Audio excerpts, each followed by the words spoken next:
Suomi ykköskentän pakkeina uudet tulokkaat. Sour Cream Snacks ja Flaming Hot Snacks. Kotikatsomoissa mukana Wilhelm Snacksit.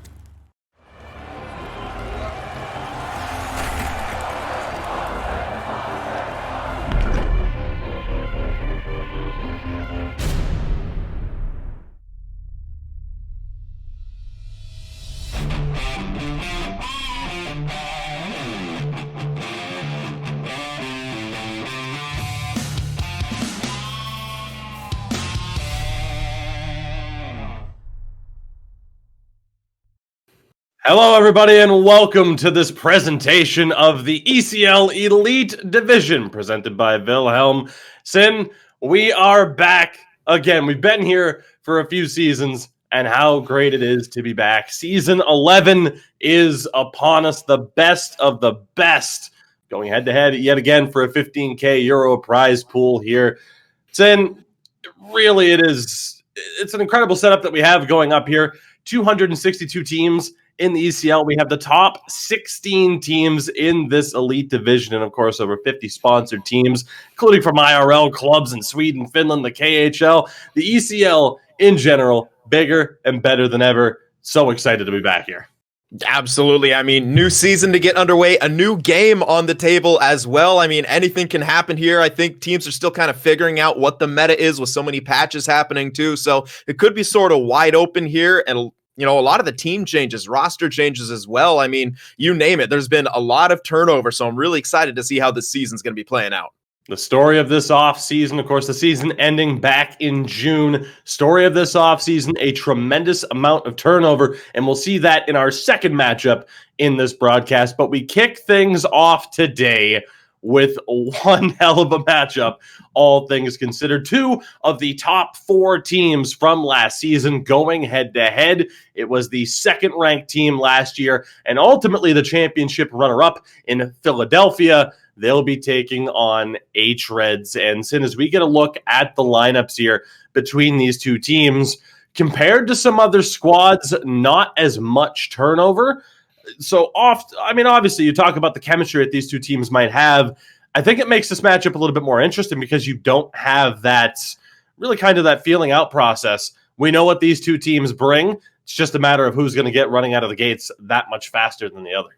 Yeah, absolutely. I mean, you look to the team like Philadelphia, and it seems like they've had the same lineup for season after season after season, years at this point. I mean, they're all, plenty familiar with each other. hREDS, same kind of deal. Not too much of the lineup change. Their front three still the same here, so it'll be interesting to see how that chemistry sort of plays over and how hungry a team like hREDS is, after, what they did last year in the playoffs. They got to a decent level, but I'm sure they want to push for even more this year. Absolutely. And you look at the history between these two teams dating back to last season. You had Philadelphia taking both games in that series and in convincing fashion. Again, here tonight, we will be playing one home game, one away game for each team. So, of course, 2 games in total. But last season, it was Philadelphia taking both games 5-1 and 7-1. So hREDS, a lot to prove this season in general, but a lot to prove with this individual matchup. And speaking of which, that brings us to the individual position matchups. We'll kick things off, as we always do, with the center battle. And Sin, it's the battle between the two captains. It's Potzloff and Benito for hREDS. What stands out between these two for you? Well, first and foremost, I always like to look at the face-off battle when it comes to the centers. Last year, Potzloff had about a 57% on the face-offs, where Benito was sort of hovering around that 50% mark. Now, percentages are one thing, but really what it comes down to is where they win those face-offs. So you're always looking for those key face-offs in the offensive and defensive zone. And, don't put it past the neutral zone either. We've seen some really interesting set plays happen in the neutral zone where people will, try to sneak in the left or right D, depending on what side it's on, for a quick, break play. So it's, not about how many face-offs you win necessarily, but where you win them and what they lead to. Well, you mentioned these set plays, and perhaps no better team in that category than Philadelphia, and that mainly starts with Potzloff's incredibly high face-off winning percentage. We move things over to the battle of the wingers, and for Philadelphia, it is the two that you would expect. playmaker, the leading scorer last season. And Sin, I'm sure you'll talk about that once we get into the stats from last year. But his playmaker, and of course, Eki alongside him. And for hREDS, we have Yoki and the young prodigy, Nicky Dangles, alongside him. Sin, an abundance of offensive firepower between these four. Absolutely. I mean, you see the names Playmaker and Eki, and already you know what they're capable of. But what I'm really interested in is how much, has Nicky Dangles improved from last year? Now, that's not to say he was bad. Quite the opposite. He was absolutely game-changing here for hREDS. And I'm just, as young as he is and with how much talent he is and, being so young, he still has incredible reaction time that, a guy like myself is starting to lose as I age. It's going to be really exciting to see just, if he can get to that next level. If he can start to rival some of these, top guys that we hear, I mean, we could be seeing, as you mentioned, the prodigy in the making, another top 5 winger in this league. Absolutely. And, maybe not the best segue in the world, but we talk about top 5 wingers. Let's talk about 2 of the top 5 defensemen in this league, starting with Philadelphia. It is Jay Toro and Loimu. Offense in more than an abundance. We're talking about these 2 defensemen. And on the flip side, we see the one main change for hREDS, something that we'll be talking about here in a little bit and throughout these 2 games, but it's King of Apes alongside Teemu. Sin. Again, what stands out for you? Well, I mean, the first thing that's got to stand out, Jay Tor, Loimu, both were in the top for point scoring. On the other side, King of Apes, was playing more of a replacement level role last year, and Teemu, not up there amongst the leaders. So you kind of have to, think about what they do offensively. Is hREDS more of a one-dimensional team? I wouldn't say so, because the games we saw King of Apes playing, he was kind of a game changer, getting assists, leading the rush at times too. So he's a bit of a wild card here on the back end that I think could really change the outlook of hREDS game. Absolutely. And moving on to our final individual matchup here, it's the battle of the goaltenders, the men between the pipes. It is, despite the similar, if not the exact same sweatshirt, it is a battle between opponents. We have Kape, of course, for Philadelphia, and Finn Kona on the other side for hREDS, who obviously has a little bit of a history with the squad on the other side. Sin, again, the standout moment for you here. I would assume it's Finn Kona, knowing that he kind of split the goaltending duties with Nikke last season. Yeah, absolutely. I mean, we kind of saw both of them, and it seems like perhaps now, I mean, he's at least been, given it for the start right here. I would assume he's, hopefully going to be the number 1. I mean, that's what you want to do. You always want to, try to reach that next level. But, against a team like Philadelphia here, it's a tough way to start off a season for anyone. But, he's got a big chance to be able to shut down one of the top offenses and, really prove himself. And Kape, I mean, the face of last season doesn't really need too much of an introduction there. If he could just do what he does, he'll keep his team in a position to win. Absolutely. So again, we are getting ready for the first of 2 matchups here between 2 of the top teams in the Elite Division. The beginning of a long journey here over the next couple of months as we wait to see who's going to be able to take home the larger portion of, again, that 15K euro prize pool that is at stake here this season. Now, Sim, we kind of talked about it, and again, we'll be getting into it quite a bit here again throughout this broadcast, but the season of change was upon us this offseason. Last year was anything but predictable. Numerous underdog stories, some teams not exactly doing as well as we thought they would have. Looks like we're in line for a very similar situation here, if not seeing that brought to the next level. Absolutely. And as I mentioned a bit earlier, with the new game in here, the meta is still sort of being developed here. It's nothing set in stone. And that's really what it comes down to in the playoff race, too. We saw last year, I mean, just how hectic it was in those last couple weeks of teams battling to get in the playoffs. Team like Faryastad just scraping in, having to depend on other teams losing. And then they have that upset in round 1, which I'm sure we'll talk about a lot in the next series. But yeah, I mean, this is... I think it's going to mirror last season in a lot of ways. Nothing's going to be set in stone. Some top teams could falter. Some of the bottom feeders or the middle teams can really, make a name for themselves and moving up here. I'm just really excited to see how it all plays out. Absolutely. And I mean, Sin mentioned it. Faryastad and Jyväskylä, an amazing upset from the postseason last year. We'll be seeing that rematch a little bit later on in this broadcast. So buckle up, stay tuned. We got a long way to go here for this particular show. But Sim, before we get to the action, we want to get, of course, to our keys to success for both sides. And we're going to start off with the Philadelphia lineup. And all things considered, there really hasn't, again, been much that's changed. So we talk about the brotherly love between this squad.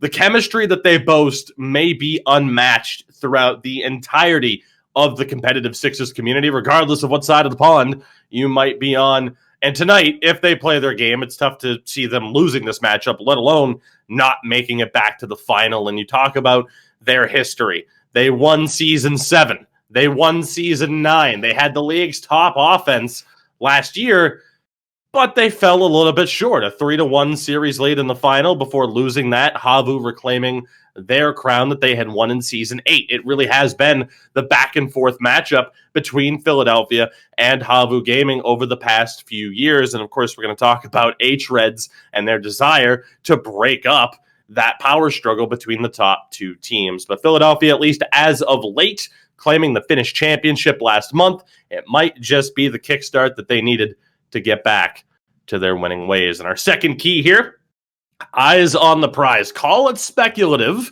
but in a preseason rankings piece on the NHL Gamer website, that's NHLgamer.com, by the way, Furyan postulated that perhaps the focus for top goal scorer, playmaker, and now Kape as well could be more on the FIFA side of things, both of them doing incredibly well on that side of the competitive sphere as well. So time will tell if they're able to properly focus on the task. And speaking to Kape as well, they have lost a little bit of the squad depth that they have had, which may see Kape play outside of the crease this season. So you never know. Something to keep an eye on throughout this entire season, really. And then, of course, our final point here, beware the bull. Philadelphia featured the two highest scoring defensemen in the Elite Division last year with Jay Toro and Loimu, but all eyes are on Jay Toro after an incredible run with Vesapampa that saw them claim the Swedish championship a little bit over a month ago, actually a little bit under a month ago. Is there truly another level to his game? We're going to find out, but if there is, it's going to be incredibly tough to stop him. Sin, what do you got for hREDS? Well, hREDS, key to success, it starts as what we've been alluding to here. They have high expectations, not only them putting it on themselves, but I'm sure, throughout the league too, everyone's kind of looking to these guys. We talked about the preseason rankings a little bit before that. They kind of had a breakout season last year. They got, fourth in the league and, a run to the semifinals, pretty decent, but, they're going to want to build on that. They're hungry. And if they can start off with at least a split here against a team like Philadelphia, maybe even getting the 2-game sweep upset, that would be quite the start to their regular season. And the second one, we talked about it in the matchups. Nicky Dangles domination, you can say. He is a big factor for hREDS, and he is going to be, one of the leading forces. Can they claim one of those top spots? He is going to be the guy to lead them there. He's already sort of had a top 5 forward finish. Now it's all about consistency. Can he build on that? Can he improve? Can he at least bring that same level he did last season to this season? And last but not least, Ape Escape. Gone are the days of being that utility player, and I hesitate to say replacement level because when he's on the ice, he is just that noticeable. King of Apes, he brings it every single shift. Janza has taken a step back into a lower division, a bit due to scheduling. So King of Apes, spotlight on him. Once again, we saw him, take over a couple times. What can he do here in this season? Can he lock down that starting spot? Looks like he has. Now it's all about being that difference maker for hREDS.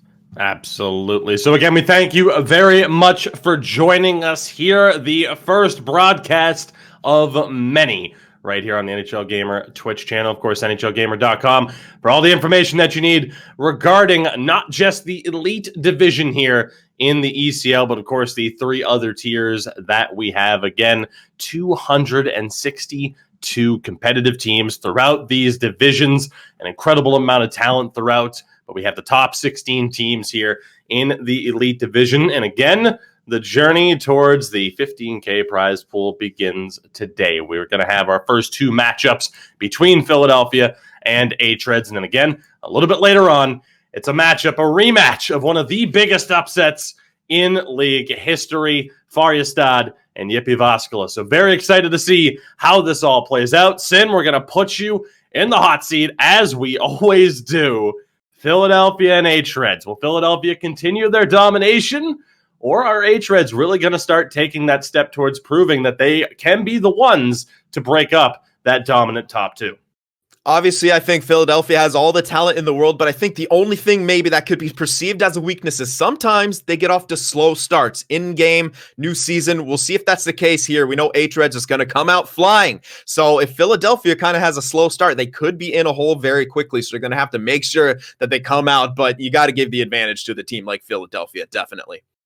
I mean, the pedigree certainly speaks for itself. So again, moments away here from the start of this first game of two between these two teams. Hopefully, as mentioned in the chat here, we see this start up quickly. The boys got some FIFA to play if you're, talking about Playmaker and Kape. Again, I appreciated the speculative piece. Credit to Furrion on doing that right up again on the NHLgamer.com site. As Sin, it is time. We are here. We are good to go. The first game of a new ECL Elite season. I am ready. How about you? I'm absolutely ready, and good job that I didn't get stuck on the sinking screen for too long, but face-off about to go. Let's get into it. Here we go. The first game of two here between these two clubs this afternoon. Philadelphia in possession early on, dropping back and looking to reset. Philadelphia, of course, in the white and orange, and a quick offside there. Of course, hREDS in the red and black. Sin seem to be seemingly basing those jerseys off of the Washington Capitals reverse retro. What do you think? Yeah, a little bit. I mean, they got the logo and everything, and I'm just gonna have to get new to these, or used to these new Philadelphia logos here. So used to seeing them in their old colors, but adjustment will have to be made. Absolutely. The former Lyncher paying space here for Playmaker. Scores on the backhand. It happens that quickly, Sin. Less than, or just a little bit over here. 2 minutes and 10 seconds into the game. Can you stop Playmaker picking up right where he left off last year? It's very hard to, and we saw that play. We saw him try that play earlier. It led to the offside. They're trying to sneak Playmaker through the defense, sort of splitting the D. In NHL 21 this year, it's very much a north and south game. If you could get that, vertical speed going early, you can really get behind the defense and cause havoc. And we saw right there, partial breakaway, more of a breakaway, and he's able to beat Finn Kona, and 1-0 for Philadelphia. 58 goals last year for Playmaker in the regular season, by far and away the league's top goal scorer. And again, picking up where he left off with a very early goal there for Philadelphia to set the tone. And again, an early call there, nearly offside, a shot just fired wide. Pinch up, back to the point, and a shot on. And Finn Kona able to get the stop there off the J. Toro wrister. But Sin, we talked about it. 2 blowout games in favor of Philadelphia when they met in the regular season last year. Not the start that hREDS would have wanted, as that puck will go back to the neutral zone off an errant pass from Potzloff. Yeah, definitely not. And, you can say that start they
All right, Sin. From the looks of it, we appear to be back. You know what they say about tech issues. Get them out of the way early.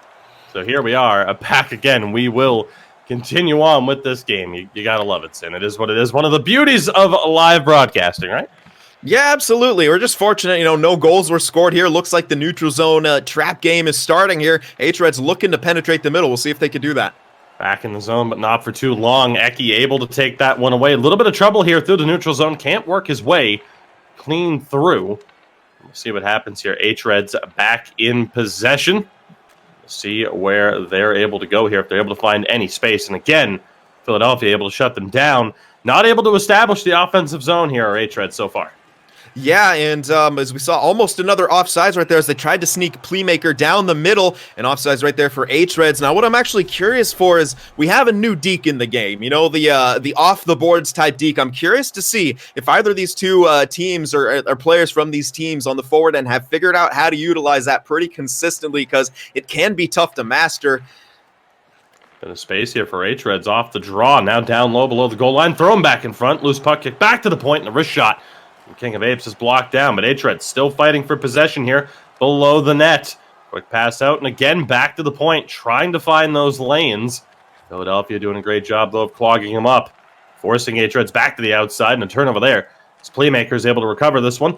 Feeds Eki, who had a step ahead of him. Good defense there for the most part, but again, loose puck around the back of the net. Eki has shot a second chance for a Playmaker, and he has his second of the game. Sin, can you stop him? The answer for hREDS appears to be no.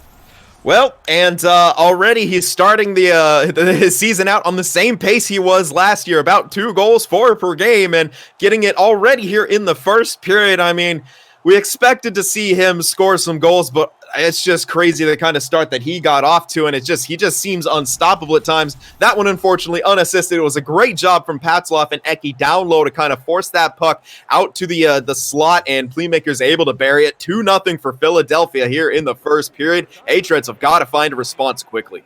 It's that chemistry from the wingers of Philadelphia, knowing how to find the open space, get to the dirty areas, and get those opportunities, and it's paid off here in spades. Loose puck here, fought on and covered. Kape able to track that one. So that might have just been what hREDS needed to get back into this one. Maybe kind of a fluky goal, but they all count. Yeah, I mean, you gotta put the puck to the net. It was Nicky Dangles there, the last guy you want if you're a defender for Philadelphia, right there in front of your goalie, but good save by Kape.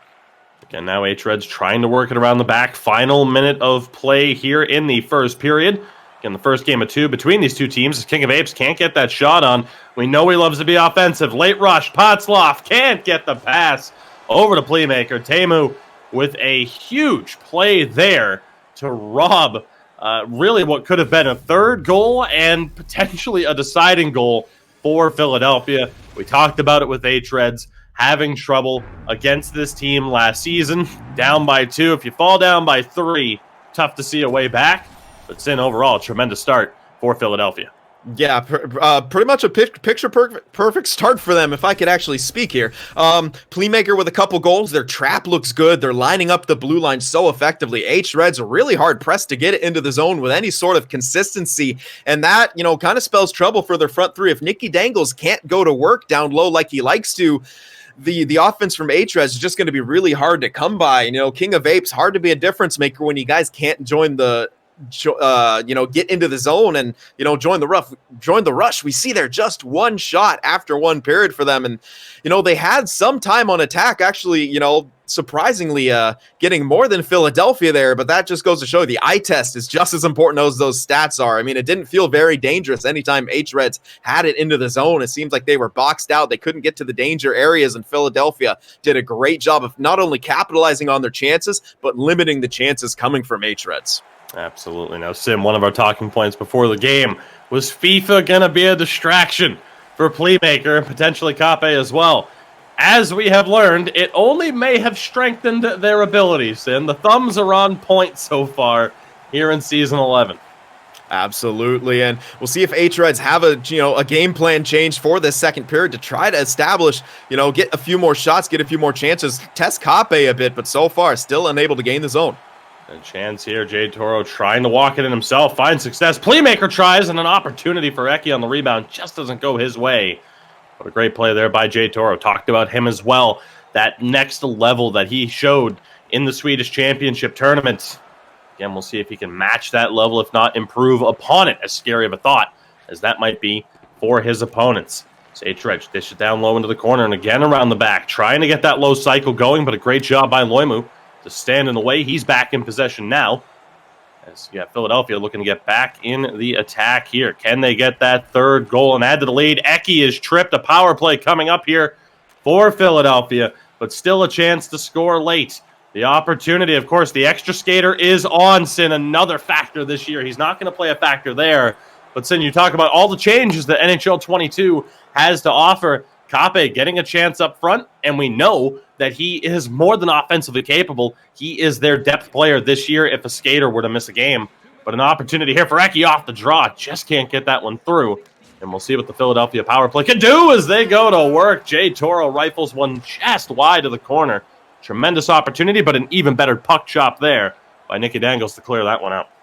Yeah, what we're going to be looking for from Philadelphia here on that power play is the slow kind of collapse that they like to do, like Wolves, getting their defense involved. They take shots, wrist shots on, always a good strategy here in this year. But really, I mean, once they start collapsing on you, it can be very difficult to stop those in-tight one-timers for a goaltender.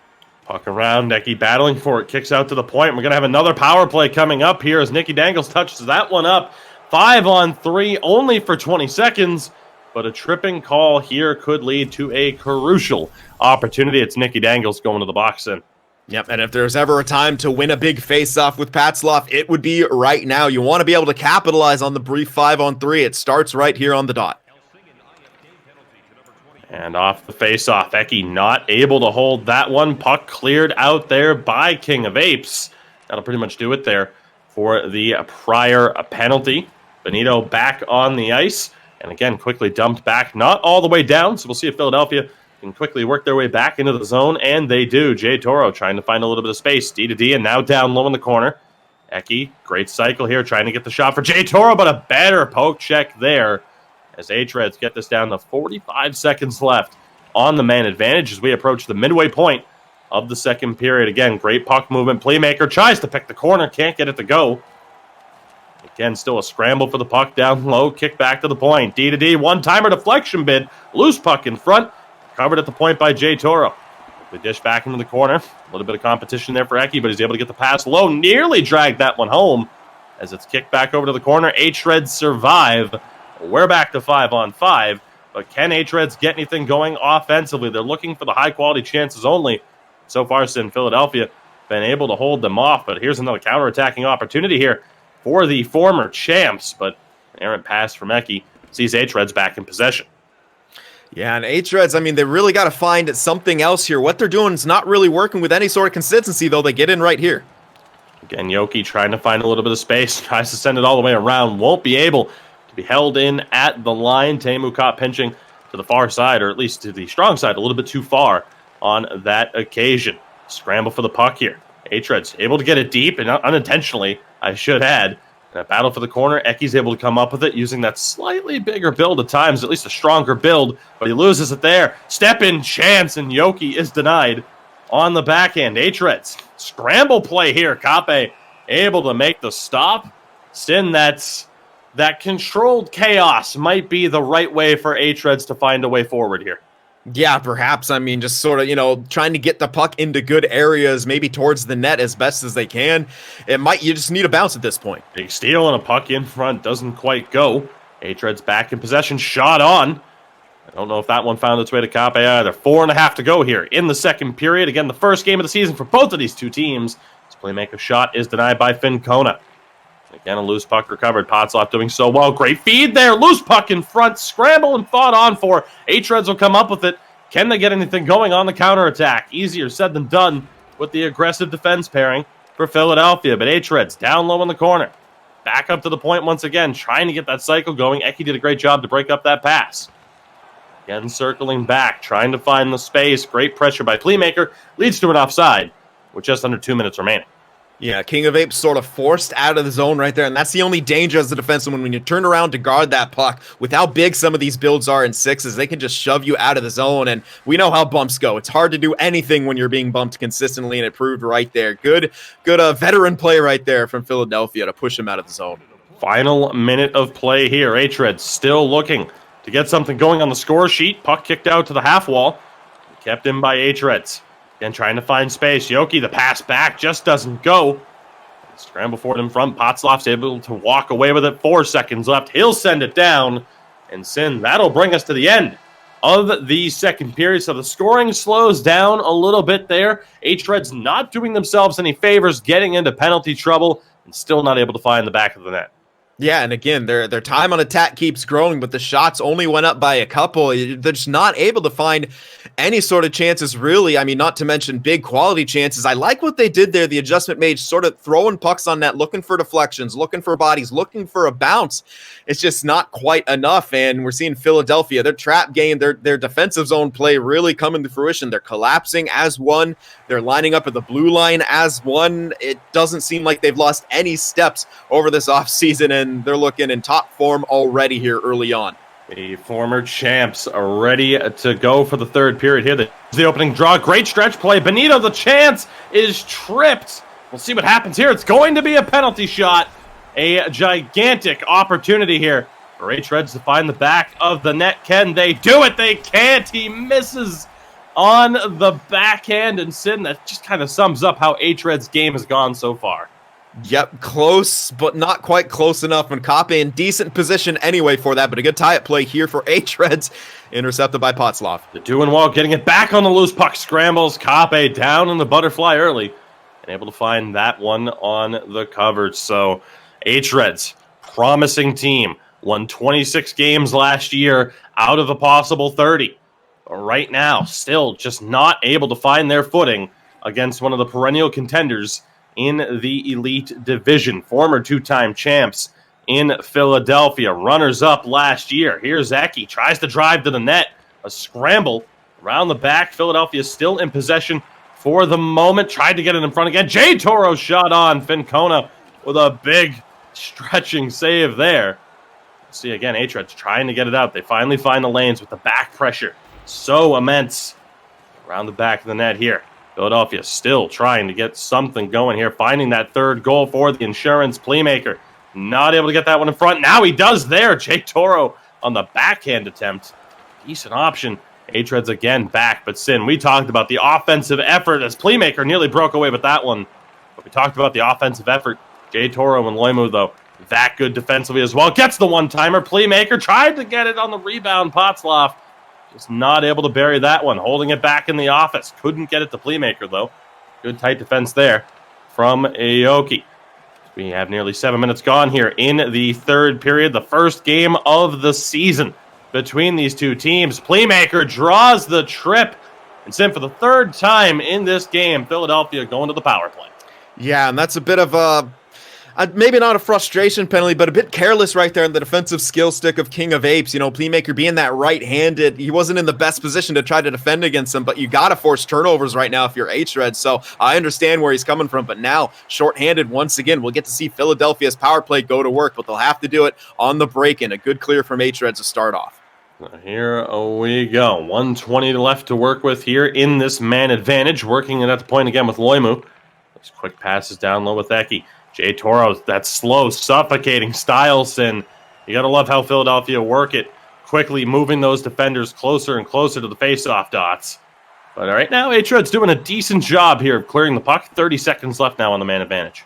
Yeah, and once you get that initial clear, it can be very difficult for the power play to get to work again. But here we go. They might get one more chance. Eki, the playmaker, does not find its way home. Eki, another chance. Potslov able to send that around.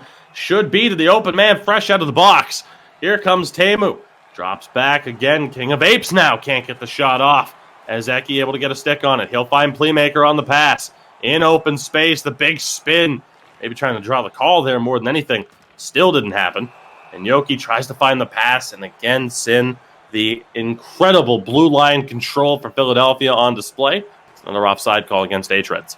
Yeah, and if hREDS are able to get it in, oftentimes it's from a bouncing puck or, sort of a sauce to an area and hope that their guy can get the body position needed to enter the zone. But it's just so tough for hREDS to get anything established here. And, Philadelphia they got those two early goals. And I'm not saying they've gone into a full trap mode, but they're just suffocating hREDS right now. It's, sucking all the life out of their game. And it's something's got to give for hREDS, but it's just got to be so frustrating to play against this sort of style. Final 8 minutes of regulation here. hREDS, You look back to last season, Sin. I think 1 goal scored in the 2 games, struggling to get shots at times as well. They've had decent zone possession, can't hold on to it here. Potzloff able to find Playmaker. Now again back to the centerman. Jay Toro stepping up on the rush, throws it across, doesn't find its way home. Fincona is able to cover. Looks to play it out though, turns it over. Philadelphia back in possession. Potzloff dishes back to the point now. Loimu back for Toro. Tried to throw one on, blocked away. And again, a good interception there. Benito, couple of great plays for hREDS in the defensive zone, but the breakout pass is off. It's an icing call with 4:34 remaining. Crucial face-off here, perhaps. Yeah, and when you're down to a team like Philadelphia, you have to start taking more calculated risks. And we saw what happened. He threw the puck out, did Fincona, and it led to a lot more established zone time and eventually an icing against hREDS. But here they are breaking it out, still unable to get it in. A great play by Jay Toro there at the line to make the defensive play, and then again leads to an offside. So hREDS, what can he do here? You're just being slowly taken out of it, and we're seeing a timeout here coming from them. They got to try to regather themselves, get some stamina back, try to find something, get into the zone, throw the puck on net, something, just hoping for anything at this point. But right now, it's all Philadelphia. That blue line control from Jay Toro and Loimu is otherworldly, dare I say. You talk about the 2 top scoring defensemen on the top scoring team last season in Philadelphia, but that defensive structure as well, so difficult to break them down, so difficult to catch them making a mistake. Honestly, in a game this year with NHL 22, where, sometimes those bounces just don't go your way, that's where the skill shows off, because those mistakes hardly happen. It takes expert positioning, and they certainly have it. As we approach the last 2.5 minutes of play here, Philadelphia leading it down the other way. Playmaker not able to find Potzloff. He races into the corner for it. But ultimately, hREDS come up with this one. Quick counterattack. Good movement here on the rush. Chance thrown all the way across. Nicky Dangles couldn't get a piece of it. Has it here now. Loses it on the contact with Playmaker. They again go for that low cycle. Shot on. Nearly caught Kape, but great positioning there. And again, Philadelphia now. Final minute, 52 to play. Playmaker along the half wall for Eki all the way up to Toro. Picks the corner. Philadelphia makes it 3-0. And Sin, they are going to cruise their way to a season-opening victory here against hREDS. Yeah, absolutely. And that was just such a nice counterattack from Philadelphia there. And you can kind of see that developing, a couple options to pass to. And since they got that 2-goal lead, they're able to make the safer pass, which was to the trailer, Jay Toro. I mean, what a look right there. He's able to pick the corner. And Fincona, we've seen a couple good recoveries from him, not over-sliding, not over-committing, but right there, just not quite enough there. He has to play, that backdoor pass. I mean, I believe that was Playmaker cutting across, or maybe it was Potzloff. I forget already. It was, everything happened so quick, as it often does with Philadelphia. They're just so good. But either way, in the last minute, 3-0 lead. That is the dagger, and hREDS going to have to try to regather themselves and find something in this second game, because this was a statement victory from Philadelphia. The joys of NHL 21, Sin, and an opportunity. Playmaker tries it on the short side, doesn't quite go through. Loose puck, and Fincona forced to cover that one more time. Sin, if there's one thing we know about Philadelphia, they don't let up. They will absolutely go for the stat pad.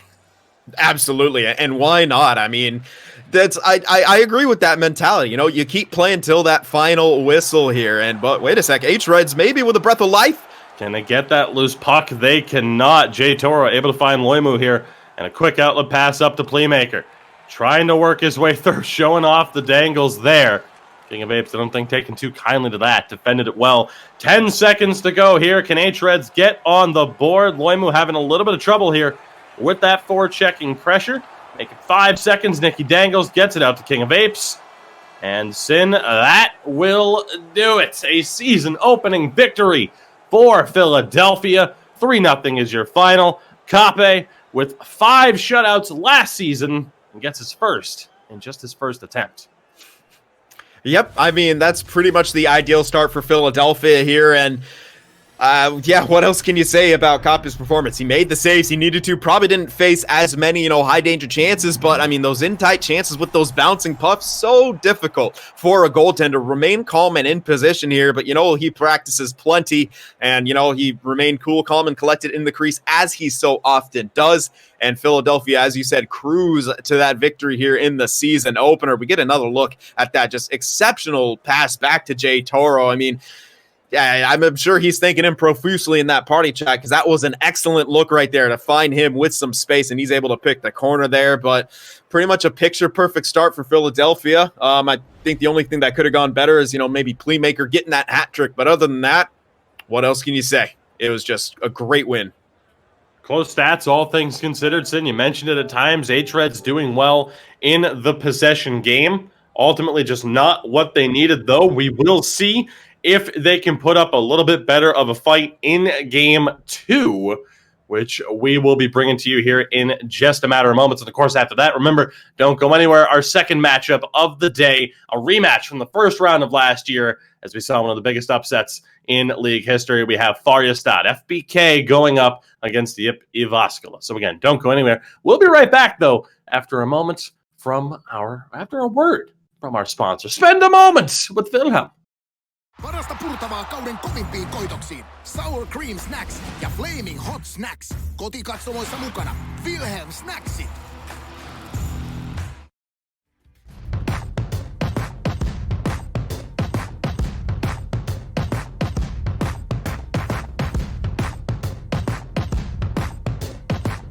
Mukana matseissa ja kotikatsomoissa Wilhelm Snacksit.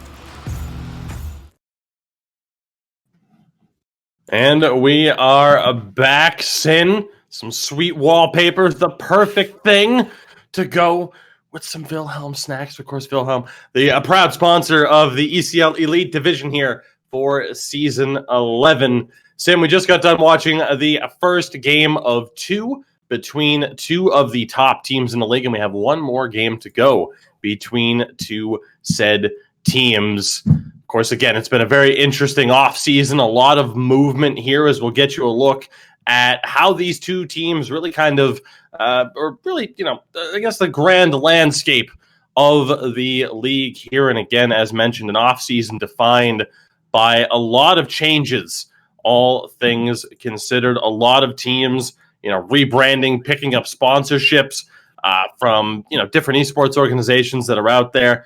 Bigger and better things. We just keep moving on and onward and upward with the ECL, especially here in the Elite Division. Yeah, absolutely. I mean, you can just see it from here. Different logos, different names, and different rosters. Well, you can't see the rosters here, but I'm sure over the course of the next few weeks, we'll get a good look at just all the movement that's happened. And of course, if you want to, you can go ahead and check out NHLgamer.com and see all of that for yourself. I'm sure out there's a bunch of roster junkies like my friend Tugi over here. And, there is plenty of movement for you guys to soak up and follow along here in the ECL Elite. So as we see here, Philadelphia picking up their first wing, now officially in first place. But when you're looking at this, we got to think there's at least the top, the big 3 once again: Philadelphia, Havu, JYP, Jyväskylä, hREDS, trying to make themselves, into that big contender, into the top 4. But yeah, I mean, so far in that first game, a pretty rough outing for them. When you want to be one of those top, a contending team like that, you're going to have to beat the other top teams, at least, some of the times here. So good chance for them here in the second game to get the split and bring themselves, get some bit of a momentum here early in the season. Sin, all about momentum in the early stages of a season like this. Again, it's a marathon, not a sprint, but moving forward here, talking about the second matchup of 2 between Philadelphia and hREDS. What do hREDS have to do? Again, now we've talked about it. 3 straight losses to this Philadelphia team in the regular season. What do they have to do? As you get a look here, the team's matched up, just about ready to go. What's it going to be? What's the difference maker for hREDS here?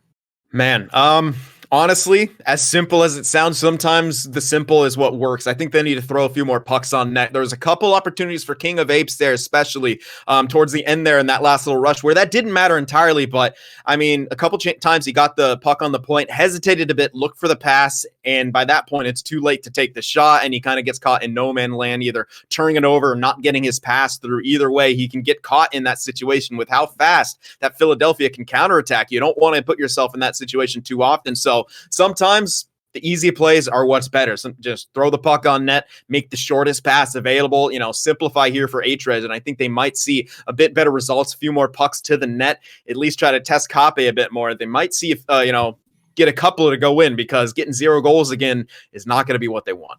Absolutely. So here we go. Game 2 just about ready to go. Unless we have any syncing issues, you never quite know. With the servers in. We try not to talk too inside baseball. We try to make this approachable for everybody, but sometimes you're going to get some of the, the talk of the meta and some of the issues of the game brought to you, because there's some things you can't sugarcoat. But Sin, here we go. We're ready to go. Puck drop, game 2 between these two top teams. Yep, and we'll see here if, hREDS are able to make any sort of adjustments here, but I'm really liking these other jerseys for Philadelphia. Halloween colors, man. Give me Halloween, year-round. Inject that into my veins. Let's go. Absolutely. So, again, Philadelphia here in the black and orange, hREDS in the white and red, as you might suspect. We'll see what hREDS can do here on one of their first possessions. Puck off the side of the net. J Toro able to settle that one down. And a quick out there, miscommunication, I would say. Not quite what they were looking for in an early icing call. We'll see what Benito can do on the draw here for hREDS. Yeah, and it seemed like they had something in mind for it, at least. That wasn't a slap shot either. It was a slap pass. So maybe something that they're, trying to throw in there, into this season, a new sort of set play on the breakout. But unfortunately, didn't come to fruition right there. Seen a lot of teams use the slap shot or the slap pass to open up space at times. Maybe seeing one of those teams in Faryastad here a little bit later on in this broadcast. Right now, Philadelphia in possession, trying to find their way through. Loimu does just that, gets it down low to Eki.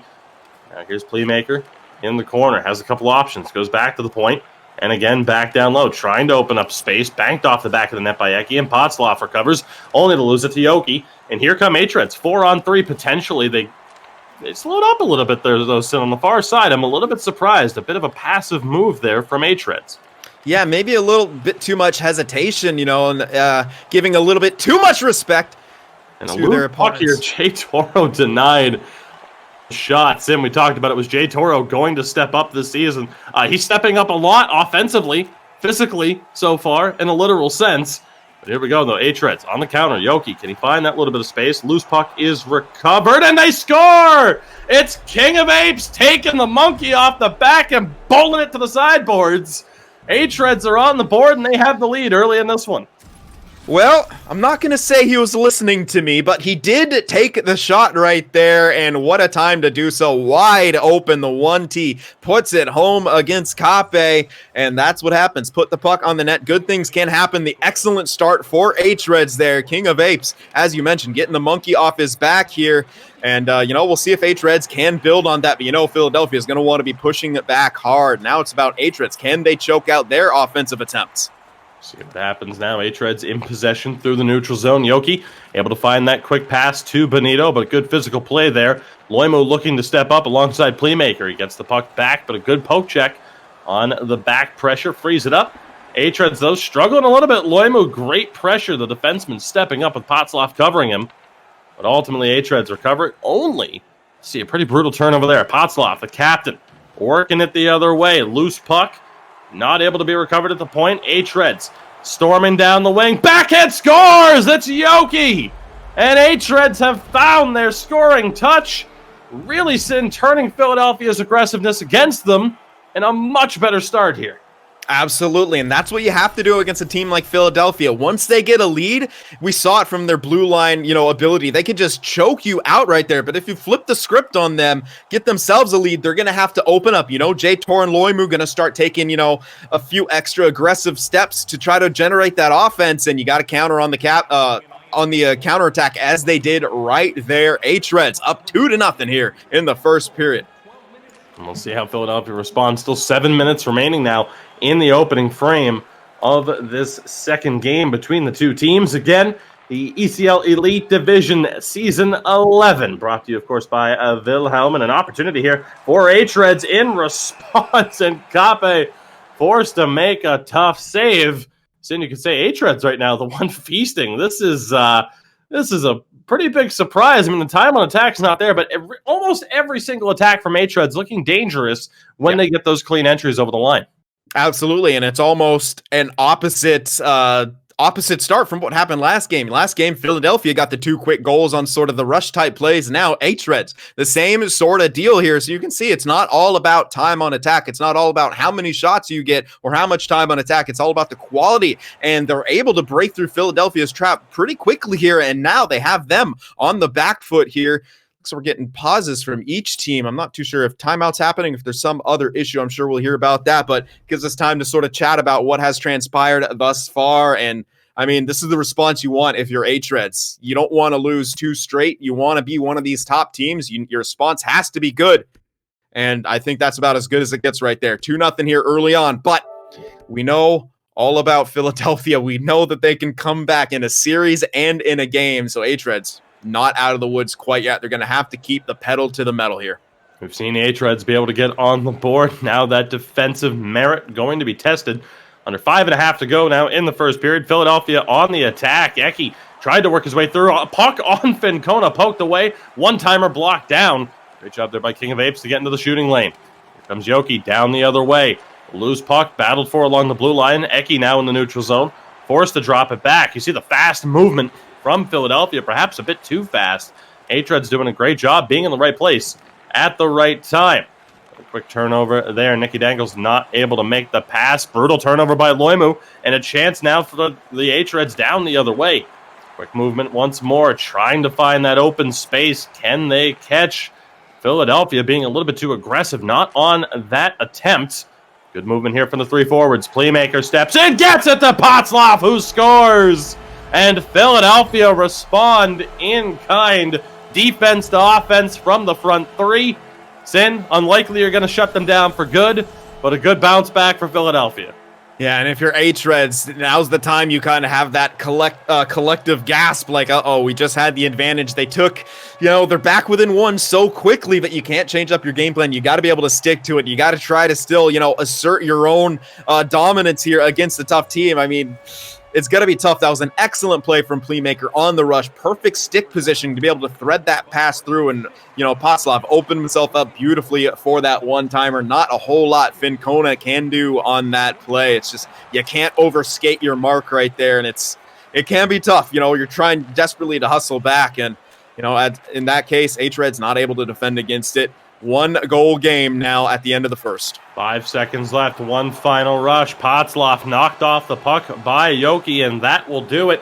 So a much better start for hREDS through the opening 10 minutes after being shut out 3-0 in the first matchup between these two teams just a few moments ago. Philadelphia, though, the late goal to get back into this one. Sin, you get a look at the stats. Pretty even. Both teams taking advantage of the chances that have been in front of them.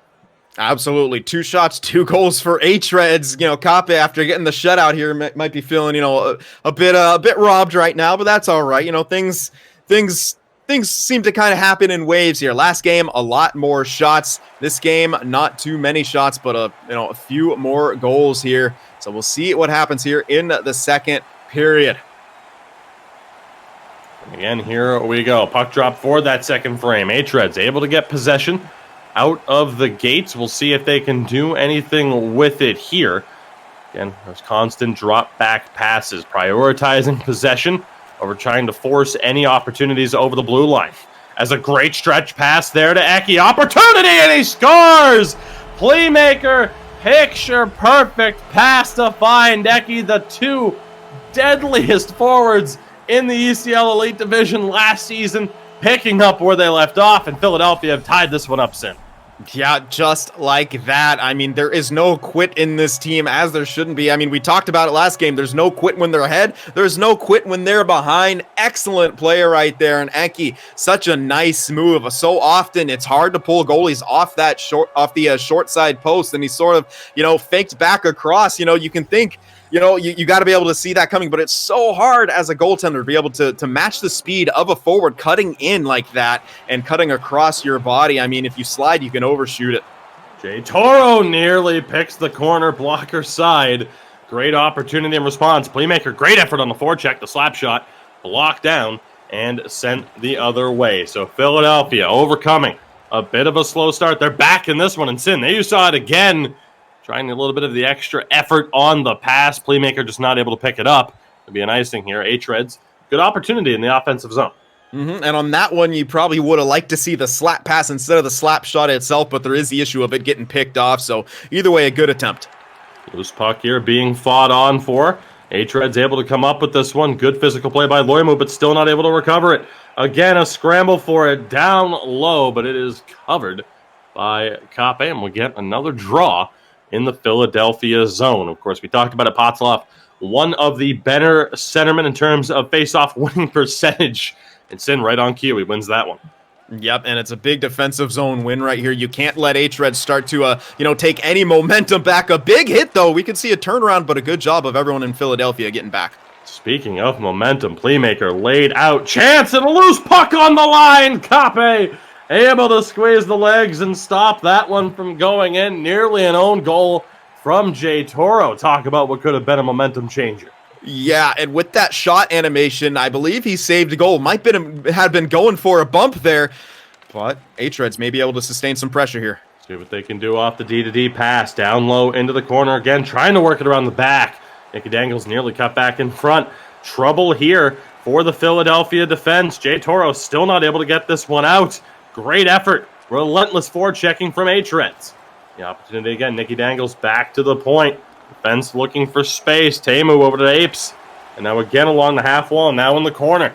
Can they find space? Can they get Philadelphia moving? The opportunity taken away there by Potzloff. But still hREDS in possession. The pass from Yoki off the mark. And they will reset. But much better offensive zone consistency from hREDS. Loose puck poked away. Great job there. Not sure who got a stick on that one. But Kape not forced into an incredibly tough situation there. As we hit the final, or the second half here of the second period. 10 minutes gone. Big interception. Yoki on the breakaway. And he's denied. What a stop by Kape. Sprawling, going all out. Makes the biggest save of the game so far, Sid. Absolutely. That was such a sick read by Yoki. And then, of course, the self-sauce to get that bit of speed and separation in on the breakaway all alone, but an even better, risky play from Kape, but that flying poke check you see, so often from goaltenders, such a useful tool, and especially this year in such a north and south game with how much speed these forwards can get, even on some of these larger builds. Excellent job from Kape to deny that, and that's got to be a bit disheartening for Yoki and the entire team of hREDS there. So close to getting that advantage back, but Kape doing Kape things and coming up big for his team. Great movement here in the zone. Shot opportunity. Can't get it through the traffic. Still fighting for it as Yoki just couldn't come up with any contact as Loimu's pass is off the mark. No icing call, though. 5.5 remaining here in the second period. And again, we'll see what hREDS can do. We talked about their efficiency through the first period.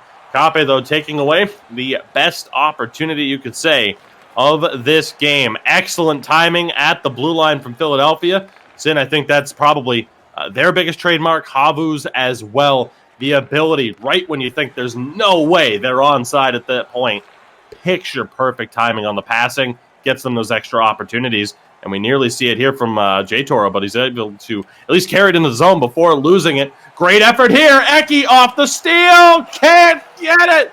Fincona with a huge effort himself, diving out to rob Eki of the opportunity. We see an offside call with 2 minutes to go. Sin, these two goalies back to back. Incredible efforts on breakaways. Yeah, and that seems, it's just, when you're Fincona, you don't want to be one-upped by Kappa. When you're a goalie, you have such a tight-knit fraternity with every other goalie. It doesn't matter what team you're on, and when you see one of them doing good, it motivates you to do better. We might have seen a bit of that, play out right there with Fincona getting his own flying poke check off to deny Eki. Not an easy task, but he does it. Keeps this game tied. This is almost feeling like a playoff game at this point, and it could be a preview to a play-up matchup down the road, but long season ahead here. Still plenty of time left in this game for either team to gain the advantage. We'll see what hREDS can do with this zone entry. Final 8 seconds here of the period, still in possession. Potzloff takes that one away, is able to clear the zone, and that will do it for the second period of play. Sin, you called it playoff game-esque. I can't help but agree. Again, the first game, not all that close with Philadelphia getting the 3-0 lead. This is much more along the lines of what we expected. Yeah, absolutely. I mean, seems like hREDS sort of, that light bulb switched on in their head, and they kind of, got those thumbs going, got their minds going as well. Because when it comes to a game like this, a matchup like this, when you have that neutral zone game and those plays, as you mentioned, trying to stay on side, it's just as much mental as it is, a physical game with your hands. So good job from hREDS sort of answering the call here and making this a much more competitive game and a chance for them still to pull ahead here in the third period and get a big W against a tough opponent. See who's able to walk away with this one. Puck drop, third period underway. It's Philadelphia in possession here. Early on, the chip in from Loimu, a little bit off the mark. hREDS now their first possession of this period, trying to maintain the line, and they do. Great pass to find Yoki. Good movement here early on, but they just couldn't hit Yoki on that backdoor pass. But positive and promising creativity on display from hREDS. Playmaker not able to work his way through on that one. And again, hREDS back on the attack. Yoki tried the toe drag. Second chance, bombing towards the net. Doesn't quite go for Benito. Sin, when in doubt, just charge the goaltender and see what happens. Yeah, absolutely. I mean, just getting that puck toward the crease, even when you don't shoot it, I'm sure, as you know, some weird bounces can occur, and sometimes the puck will just find its way through everything and into the back of the net. Here we go now. hREDS again trying to work their way over the line, and they find that little bit of space. Nicky Dangle's shot on Kappe makes the save. Not quite the rebound control I think he was looking for, but it worked out. It's Playmaker cutting through on the offside. Looking to work his way through one more time through this traffic. Great effort to stay on the puck, but an unfortunate bounce knocked it away from himself, and the looks of it there takes away that chance. Philadelphia looking to regroup. Great movement here from the defenders, much like they work the offensive zone. Quick passes, slowly inching forward. Eki battling for this one. Potzloff comes up with it. A good bit of cycling here to get it back to the point. Jay Toro looking. Again finds Playmaker, and again back to the points, and you see it. It's incredible, really. I don't know how you want to describe it, as we see a good save there by Finn Kona. I don't know how you want to describe it, what the comparison is, where they almost lure you in, and again, those defensemen just slowly creep their way down closer to the faceoff dot. It's a suffocating style. You know what? I always like to refer to it as a pack of wolves sort of closing in on their prey, and I don't think there's any better way to put it when it comes to a team as talented as Philadelphia and as deadly. hREDS, though, back in the offensive zone here. Nicky Dangles. You see hREDS, that primary strategy, cycle it low. Get it back to the point here now, though. Opportunity as Teemu threw it across. A little bit off the mark, though. Apes again, D to Teemu, and again down low. Loose puck in front. Will it find its way home? It won't. Loimu able to recover this one. We approach 8 minutes remaining in regulation. The second of two games between these two teams in this broadcast. Big miscommunication there between Loimu and Potzloff. It's offside. Again, not the only series that we have for you here in this broadcast. Upon the completion of this game, we'll be getting you ready for our second series, but an opportunity for Playmaker. Tried to find Potzloff. We'll be getting you ready for our second series. Again, a rematch from the first round of last year's playoffs, where the 8th seed in Faryastad upset the number 1 seed in Jyväskylä. We'll see what happens in the season beginning rematch as Eki tries the angle from nearly along the goal line there and just not able to find a way home. Yeah, almost a very costly mistake from Yoki. He threw it back, but he must not have seen Eki just sitting there, gets the intercept, and a dangerous chance from Philadelphia comes because of it. And it was Eki with that in tight on the post opportunity, which really can go in this year. Those tight angles, very tough for a goaltender to read, much less stop. And they seem to be definitely, more active this year. Around the back of the net here, Playmaker looking for a bit of space. Playmaker tried the short side again, so dangerous. So tempting for a goalie to commit to the other side as Loimu's shot blocked down in front yet again. Good job by hREDS neutralizing a lot of these opportunities. Jay Toro can't get the shot off, and here's an opportunity going down the other way. Nicky Dangles, a burst of speed, but loses it. Great job by Playmaker. J Toro trying to chase that one down, won't be able to get it. And Sim, we saw those early timeout calls. Not that you can call a timeout off the icing, but still 2:36 to go. Some very tired players out there. Yeah, absolutely. You're going to want to how that's going to kind of affect them here down the stretch, and maybe even on the possible overtime here. Puck bounces towards Kape. Ooh, that was close. Kape, that initial attempt to cover the puck off the mark, ends up making the save. And again, now we'll see what Potzloff can do against Benito on the draw. And Potzloff, again, a clean win in the defensive zone. Sin, you'd almost want to put him up against any other center in the world of competitive sixes, again, regardless of what region you might be in. Absolutely dominant at times as we hit the final minute of play here in regulation, tied at 2 apiece. Philadelphia back in possession, but J Toro not able to hold on to it for long. hREDS had a 2-0 lead in this game after losing the first game of this home-and-home by the score of 3-0. And Sim, we get another offside call with 43 to go. Anybody's game, though, still to this point. Yep, and both teams really making sure they have a 5-man commitment on defense. We saw that a bit earlier from Playmaker on the back check with that beautiful defensive skill stick to break up Nicky Dangle's attempt to get into the zone. But here comes hREDS and pass across. Good intercept from Loimu. A chance now. Playmaker not able to find Eki. Yoki, great job on the intercept.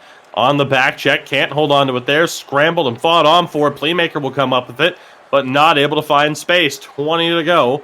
Philadelphia back in possession. Loimu looking for space through the neutral zone. Hits Potzloff on a great pass. Back again into the opportunity.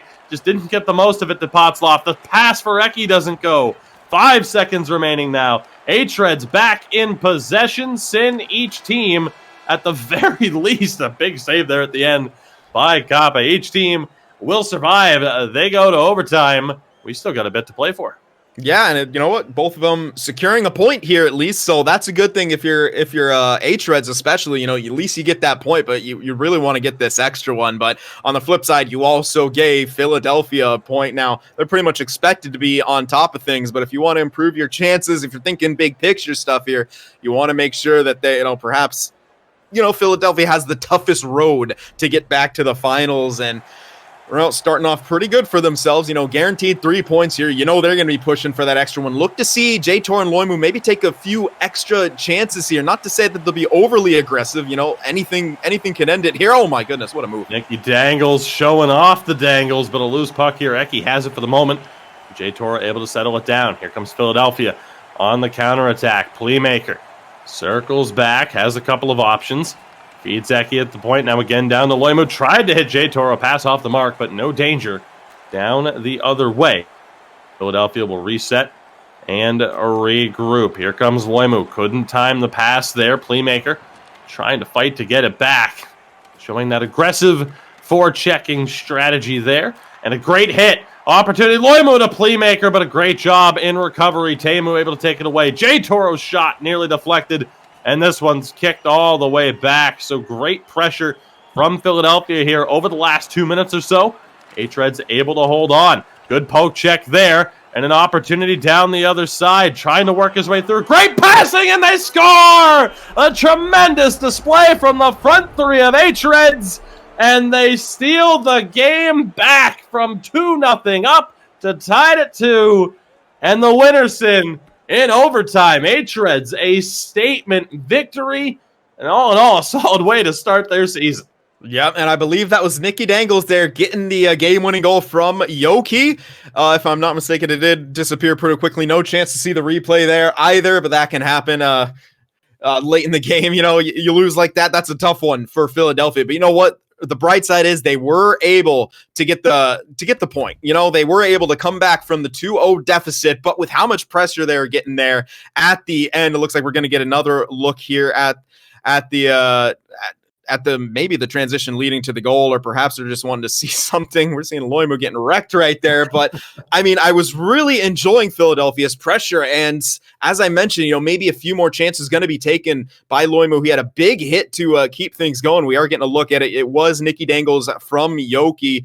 Just a really good give and go right there. Last second pass there from Yoki. Yeah. Who you look at a play like that. Not to say that, okay, that means he's the best in the world. but it does go to show the skill level. Not too many players would have the patience or the vision to pull off that last second pass to hit Nicky Dangles there for the winner. I mean, you can always see it in hindsight, and when you're playing with your buddies, you're like, you look at the replay and you're like, oh man, one more pass and that could have been a goal. But these are the best of the best, and they don't have to just think about those things in hindsight. They see it as it develops, and that's why they're here in the top. As you said, a disgusting pass from Jyp there to feed Nicky Dangles, and a great finish in hREDS, picking up 2 big points right there, and a big win against one of the top teams in the ECL Elite in Philadelphia. I mean, you talked about the pressure that they had after losing both games to Philadelphia last season.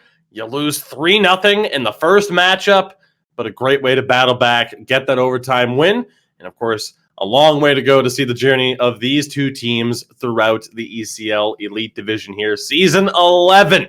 We thank you very much for joining us here. We are not done, though, in this broadcast. If you enjoyed those 2 games between 2 of the top teams, then I have a feeling you're going to enjoy this next matchup that we have coming up for you shortly. Again, last year, the 1 seed Jyväskylä against the 8th seed in Faryastad. Faryastad pulling off the biggest upset that we have arguably ever seen. Now, there's been some changes to those lineups, a lot to talk about with those 2 teams. We'll have more for you here after the break. Stick with us. Don't go anywhere. Mukana matseissa ja kotikatsomoissa. Wilhelm Snacksit.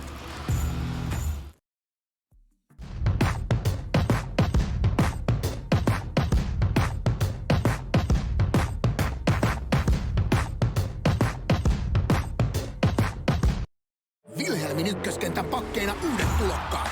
Sour Cream Snacks ja Flaming Hot Snacks. Kotikatsomoissa mukana Wilhelm Snacksit. Hello, everybody, and we are back again. The ECL Elite Division, Season 11, brought to you by Wilhelm and Sin. Interesting first matchup there, as we expected. 2 top 4 teams going head-to-head. We're back now with 2 teams that have a very interesting history, as we have hyped up. Faryastad, the 8th seed last year, going up against the number 1 seed from last year, Jyväskylä. And of course, these 2 teams met in the playoffs. It was the upset of the century, with Faryastad winning that one. But Sin, as we're going to see throughout these lineups, and we'll get you all a look at the team lineups here, we talked about it quite a bit as well. A tumultuous offseason for a lot of teams, a lot of changes, and we see that on display here with the differences between the Jyväskylä and the Faryastad lineup. Yeah, I mean, Jyväskylä has effectively suffered a roster apocalypse. I mean, just a few names that we saw from last year, almost completely different. Now, you can speculate, is it because of that first round upset? You know, did Faryastad do that to them? I mean, that could be a bit of the mental side of it as well. But, you know, either way, I mean, so vastly different. So it's kind of almost like a clean slate for Jyväskylä. They came in, took the lead by storm, were the first seed, but as you mentioned, got upset by Faryastad, who just seemed to always be able to find a way to get one of their forwards in behind the defense and score just a crazy goal. And I'm pretty sure, you know, our jaws were on the floor that entire series. I cannot wait to see how this matchup pans out. The journey may have ended for Faryastad against the team you just saw in action in Philadelphia, who of course took 3 out of 4 points to start their season. Well, of course, we'll see how this one plays out. Let's get into the individual matchups, the breakdowns here. Again, Faryastad and Jyväskylä, and we'll start off, of course, with the battle of the centers. For Jyväskylä, of course, we see Antti, the ever-present center. I don't think there's actually this much of a height difference in, but on the flip side, we have the former Maisa, now known as Malin, the center for Faryastad. Sin, what stands out for you?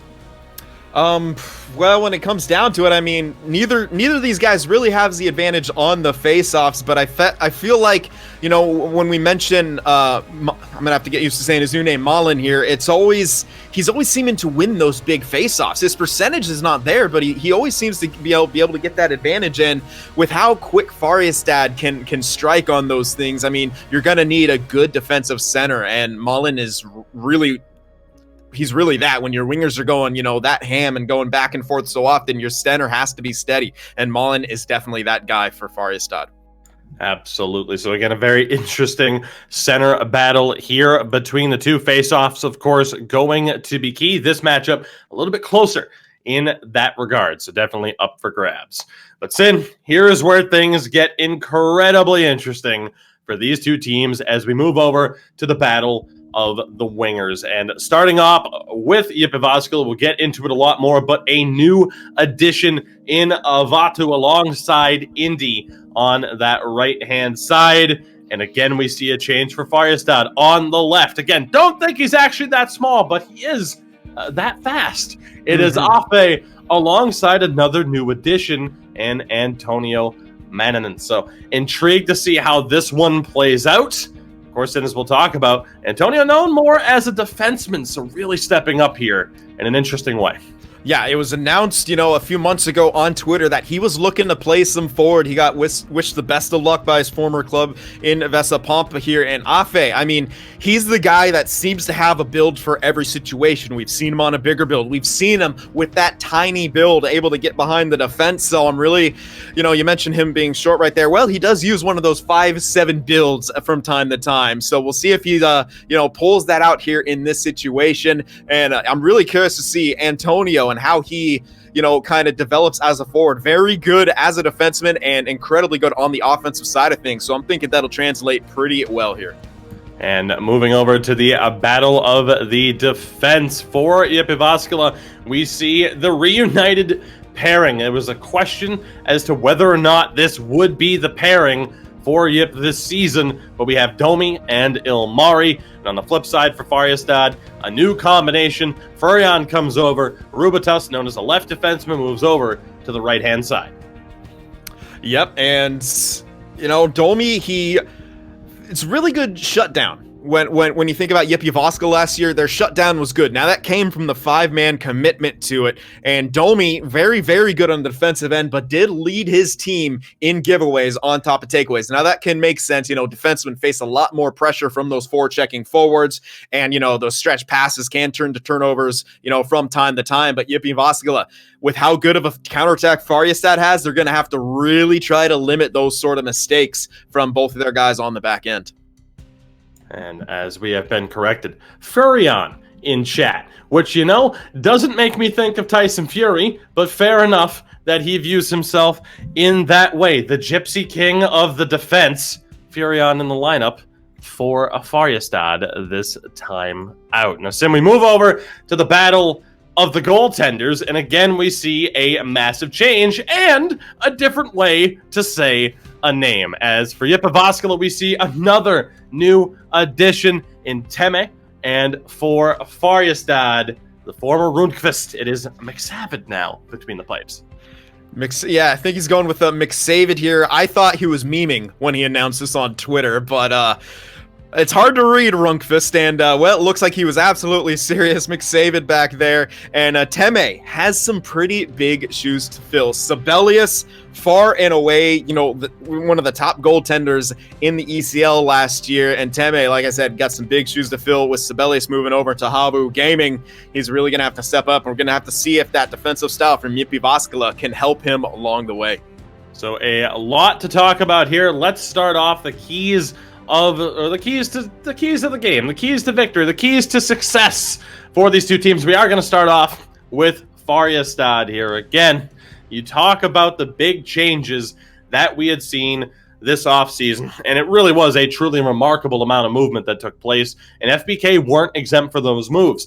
Bastion took a step back in division to sign with the EASHL Lakers amidst all of their rebranding attempt to go with a fully Swedish side, and defenseman Totali finds himself with fellow elite club Northern Ascendancy. Replacing them, of course, we already talked about it, Antonio signing over from Vesa-Pampa, although he's making the jump from defense to the wing. Furian, of course, joining over from Luleå, now playing defense, and of course we talked about Rubitus switching sides. So perhaps, in theory, it's a more defensively responsible lineup for Faryastad, which is a good thing. They were tied for top 5 in goal scoring last year, but had the second worst defense in the regular season. So again, perhaps a more defensive lineup is the way to go. Our second point here, we talked about it, Sin, it's speed. And as the great Mario Andretti once said, if everything seems under control, you're not going fast enough. And Afe, at the very least, last season was all about the pace. Nearly single-handedly,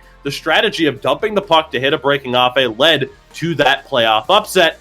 The problem for teams, though, Jyp Jyväskylä knew it was coming, but they still couldn't stop it. So Afe's breakout moment has the spotlight shining that much more brightly upon him as FBK looks to secure another playoff spot. And then we have our final point here, Sin.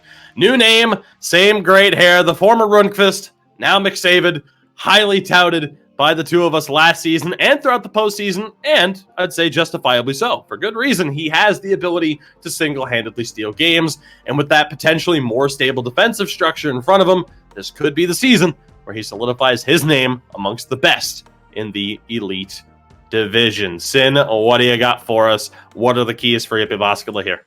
Yeah, well, when you look at it, Jyp Jyväskylä, some big skates to fill here, despite being, a top 5 goal scorer, top 7 in point production, and the most physical player in the league last year. We're talking about Kraketsky, of course. He actually departs from Jyp Jyväskylä to join the newly rebranded Goons Club in the Pro Division, which is, of course, the division right below the Elite. Replacing him now is Vatu. So, I mean, you want to talk about pressure. Vatu's facing it right now to try to step up into a role that Kraketsky played so effectively. It's going to take a total team effort to sort of make sure that void gets filled in a full, in the way that it needs to be, because a physical presence can be overlooked, but honestly, it can lead to some huge turnovers and big counterattacks, which is a team like Jyp Jyväskylä, as defensive as they are, need to capitalize on. This is a huge change. Talking about lineup changes, we touched on this a bit in the player comparisons, a bigger crease. The number 1 goaltender and arguably the top one in the league last year, Sibelius, has left, and now it's all on the shoulders of the new guy, the new kid in town, Teme. And he's going to have to, as we said, prove that he not only belongs here, but belongs on one of these top teams and can shut things down. And again, going to take that 5-man defensive commitment that Jyp Jyväskylä showed throughout last year, but even more so, they're going to have to prove that they're ready for the quick speed style of Faryastad, as you mentioned, to really shut things down. And that brings us to the third and final point, defensive stability. They lost to FBK last year. It's kind of no secret what happened there. They just could not shut down that quick attack style that FBK has. So can they make the adjustments this season to do so? Maybe it will. We touched on it a bit. Is their roster blow up kind of, a symptom of what happened to them in the playoffs? Only time will tell. And with all the turmoil in the last 6 months, it had to have an effect on this former number 1 seed. Can they reclaim their spot at the top and have a bigger, splash in the playoffs, we'll say? Time will tell here as they get started in this regular season. Can they live up to the potential, Sin, I think is what you're mentioning here. And again, to add to those points, we talked about, and it's really been talked about a lot within the ECL, Domi potentially leaving this team. Things were looking very shaky there for a while, but he does stay. And of course, it's a great thing for Jyp Jyväskylä to have that defensive pairing intact. And then again, for Teme, I don't think this can be understated. He has never played goaltender in an ECL season. He was a skater last year in our 3rd division, which is the Neo division, but he had a breakout campaign on a club called Tunnel Vision in the Finnish Championships not that long ago. So you're talking about a team that's losing one of the top forwards in the league. They nearly lost their defenseman due to, some interesting complications is how we'll phrase it. And they're running a goaltender who does not have experience at this level. Yeah. For a team that had the number 1 seed in the regular season last year, it is not surprising that you are seeing people really doubt whether or not they can hit that level again. Yeah, absolutely. And it's going to be tough. So Jyp Jyväskylä has a lot to prove here, and we'll see if they have the skill set to back it up this season, because it's going to be tough. And this will be a good first test for them. Can they deal with their demons from last year's playoffs, at least on the mental side of things? We know that they have the skill set, but it's the mental battle right now that I think is the biggest. So, Sin, what's it going to be? Faryastad pulling off the upset again, or do you think perhaps this Jyp lineup. And again, you talk about it as well with Vatu here, a completely different style that he plays compared to what they lost in Kriketsky. What do you think? How's this one going to play out? I have no clue, really. I mean, it's such a different lineup in Jyväskylä that we're seeing, and I've always been a huge fan of Antonio here, so we'll see what happens. An opportunity here early on. Jyväskylä in the white, Faryastad in the green. Of course, early cross crease attempt doesn't quite find its way through. We'll do our best, of course, to give name credit here for the Jyväskylä players, at least as best we can. Down low in the corner here, that is Domian on the pinch, not able to make anything happen there. And we'll see what Faryastad can do on their first rush. Malin trying to hold on to the puck and does so quite well. No space, drops back to the defender who pinches in. Again, looking for space and a huge opportunity and an early goal. Sin, what a quick pass to find, I believe, Vatu, the new addition. Or not Vatu, the new addition. That's Antonio in front, is it not? Or Afe. Who knows? It is Afe. I'm confused. It happens so fast. And that is the same exact offense that we've seen from Faryastad. That quick hit offense certainly caught me off guard. Holy. Yeah, absolutely. I mean, that's what Faryastad does here, and I mean, just what a play right there. Afe finding the littlest space that he so often does there, and Faryastad able to capitalize. So Jyväskylä once again getting caught on a back foot early against a team like Faryastad, and looks like they're not done. Going right back to work here, as it does look like Afe is using a smaller build, so plenty of speed. Faryastad going back to the well with what worked in the playoffs for him last year. We'll see what happens here. What can Jyväskylä do in response? Slowly working his way down. Chance, and it's off the post and died on the line from what I could tell. A huge opportunity there. Sin, did you see that the same way? I thought that went in. I was about to... oh my gosh. And I think that went through the crease as well. What an opportunity for Antonio. That doesn't find its way home. Back and forth chances here. Both teams potentially robbed of a goal. This one just out of the reach of Antonio once more. Incredible opportunities back and forth. The miscommunication here. It's going to be offside. Sin, what a start to this game. Yeah, absolutely. I mean, just back and forth torrid pace from these two teams, and those two chances. I mean, the in-tight opportunity, we see that, we mentioned it in the last series, we're seeing that shot more and more from in-tight at that tough angle to try to beat the goaltender up high on the short side. As I said, I thought it went in, hit the post, died on the line, and then the pass through the crease. I mean, this game is already living up to expectations. Chance in, McSaven, the sprawling save. You love to see that. Sin questioned the name. You can't question the results. Huge stop there on the spread eagle. Yeah, absolutely. Great save right there. Now we're going to see what sort of set plays that Faryastad has. They're a type of team that loves set plays, and they love, quick breakouts and those sort of Hail Mary passes. From Afe, we see it on display again, but an incomplete pass there from Arubatas. Not able to find its mark. Furion able to dump that one into the corner. Good bounce here, but Malin just not able to find his way over. 9 minutes remaining here in the first period of game one. Again, two teams, a home and home played between these two clubs to start off their Season 11 campaign here in the ECL Elite Division. Again, brought to you by Wilhelm. The opportunity there for Antonio. A couple of great chances here for the defensive converts and stepping up into that offensive role and not exactly looking out of place.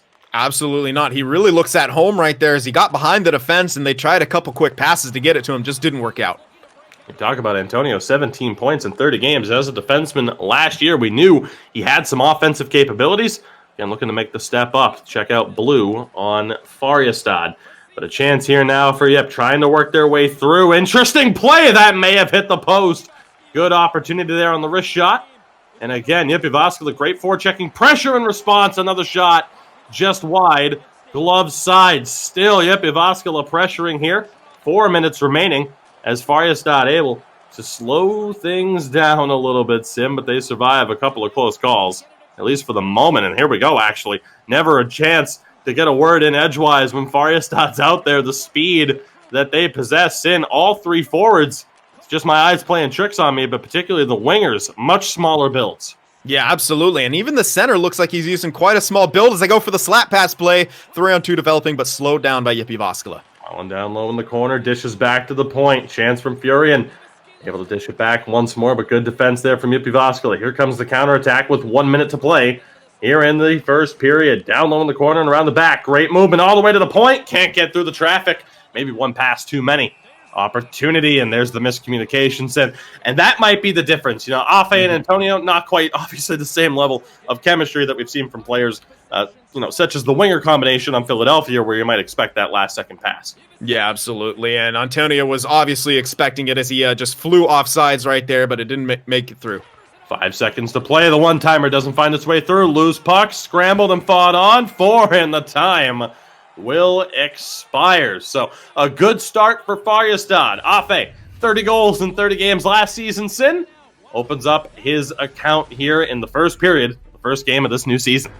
Yeah, and pretty much the ideal start. What you want is for Faryastad, and it looks like they have their counterattack plays going. They have the speed as they want. They have a very specific style, and it's almost like everyone kind of knows about it by now. It's no secret anymore. They showed what they're worth in the playoffs. Wow, we saw that puck down the line right there. It looked like a pickup animation, but as I was saying, I mean, you see it, but now the problem is, how do you stop it? And we're seeing one of the top, teams, lineup changes and all, sure, but you got to expect it, and it's just so hard to stop it. And that's what the strength of Faryastad is. You can have a good system, but unless you execute it from perfection, a system is just that. It's a system. You need the talent to make it happen, and so far so good for Faryastad. And Jyp Jyväskylä got to find a way to get on the scoreboard, but McSavid showing his worth early on, making that only save he was called upon to make, but just as important, maintaining the lead for his team. And fair play to the host streamer here, changing over some of the settings that'll help improve the quality around here on this particular broadcast. So we thank them in particular. So there you go. The colors are out there. Be able to help identify some of the players here on Jyp Jyväskylä. Second period underway, and we'll see how this one goes. Again, limited shots on target at least. Would still love to see EA add in the total shots versus shots on target, because shots on target don't tell the whole story. As this one goes all the way back to the neutral zone, Faryastad will recover. Finds Afe on the left, just not able to time it. And again, Sin, you talk about it. A lot of changes here for these teams. Faryastad right now just not clicking, but it's the first game of the season. What do you really expect? Yeah, absolutely. I mean, there's going to be an adjustment period no matter what, no matter how much you've practiced. This is league play now. I mean, you're going to be facing the top teams in Europe, game after game here. Opportunity here. Great shot on. McSavid stands tall, though. That was Vatu for Jyp Jyväskylä again last season in our second division, the pro division, with Riven Yadala. 35 goals in 30 games, taking the step up. And replacing one hell of a goal-scoring threat. That one nearly finding its way through. Still in possession now. They tried the same quick pass to free up Vatu the same way Afe was freed up before. This one dropped back. Again, Antonio, that incredibly small build as well. I like the strategy that we're seeing from Faryastad, but an errant pass there from Malin, a little bit off the mark. And an attempt there from Monty to try and put on some pressure. Faryastad trying to get right back on the attack, but a much better job there, Sin, from Jyp Jyväskylä shutting down the blue line. Yep, and I mean, just the intercepts that we're seeing from Faryastad. It looks like they're about to get beat, but their forward's perfect position to make the defensive plays. Great job there on the back pressure from Indy to help out the defense. In possession of it now. The dish is off to Domi, trying to work his way through. Again, good movement there from Jyp Jyväskylä to gain the zone. See if they can capitalize on it. Down low into the corner. Again, the contact thrown in front. And a huge stop by McSavid. Sin Vatu found in the slot, wide open. Looked like he had an open side and just couldn't make the adjustment on the aim. Yeah, he's got to be scratching his head after that one. That one is almost a sure goal most of the time you get a chance from in a position like that. Good attempt right there from Rubitus to try to find Antonio, but doesn't go through. That shot blocked away into the corner. Rubitas trying to maintain control and does. Great patience on display and an even better outlet pass. Here comes Faryastad one more time. Mullen tries to drag that one through and does. Has options here. Goes to the point with Furion. Stepping in. Backhand pass through the slot. Nobody home. Faryastad still in possession here. D to D. Shot goes through. Don't know if that one found its way to Teme, but a big save there. Again, the goaltender for Jyväskylä, his goaltending debut in an ECL season. He is their guy, despite being a skater last year in a lower division. One of the crazier stories that we have seen develop here in the early stages of this season. Now 7.5 to go. Stretch pass to Antonio. Has the speed perhaps, but Domi able to stick with them. As if this as if the battle between these two teams and didn't have enough history. The stories that developed in the offseason just added that extra layer, and a chance here again for Jyväskylä trying to get on the board. Down low in the corner, and again around the back of the nets. Atu leaves that one for the defenseman. Domi looking for a bit of space, shrugs him off. Atu the chance, pulled the trigger. Couldn't get the shot on target. Opportunity again, good movement, and again blocked down in front. Faryastad, that defense looking a lot more solid. Don't want to jinx it there.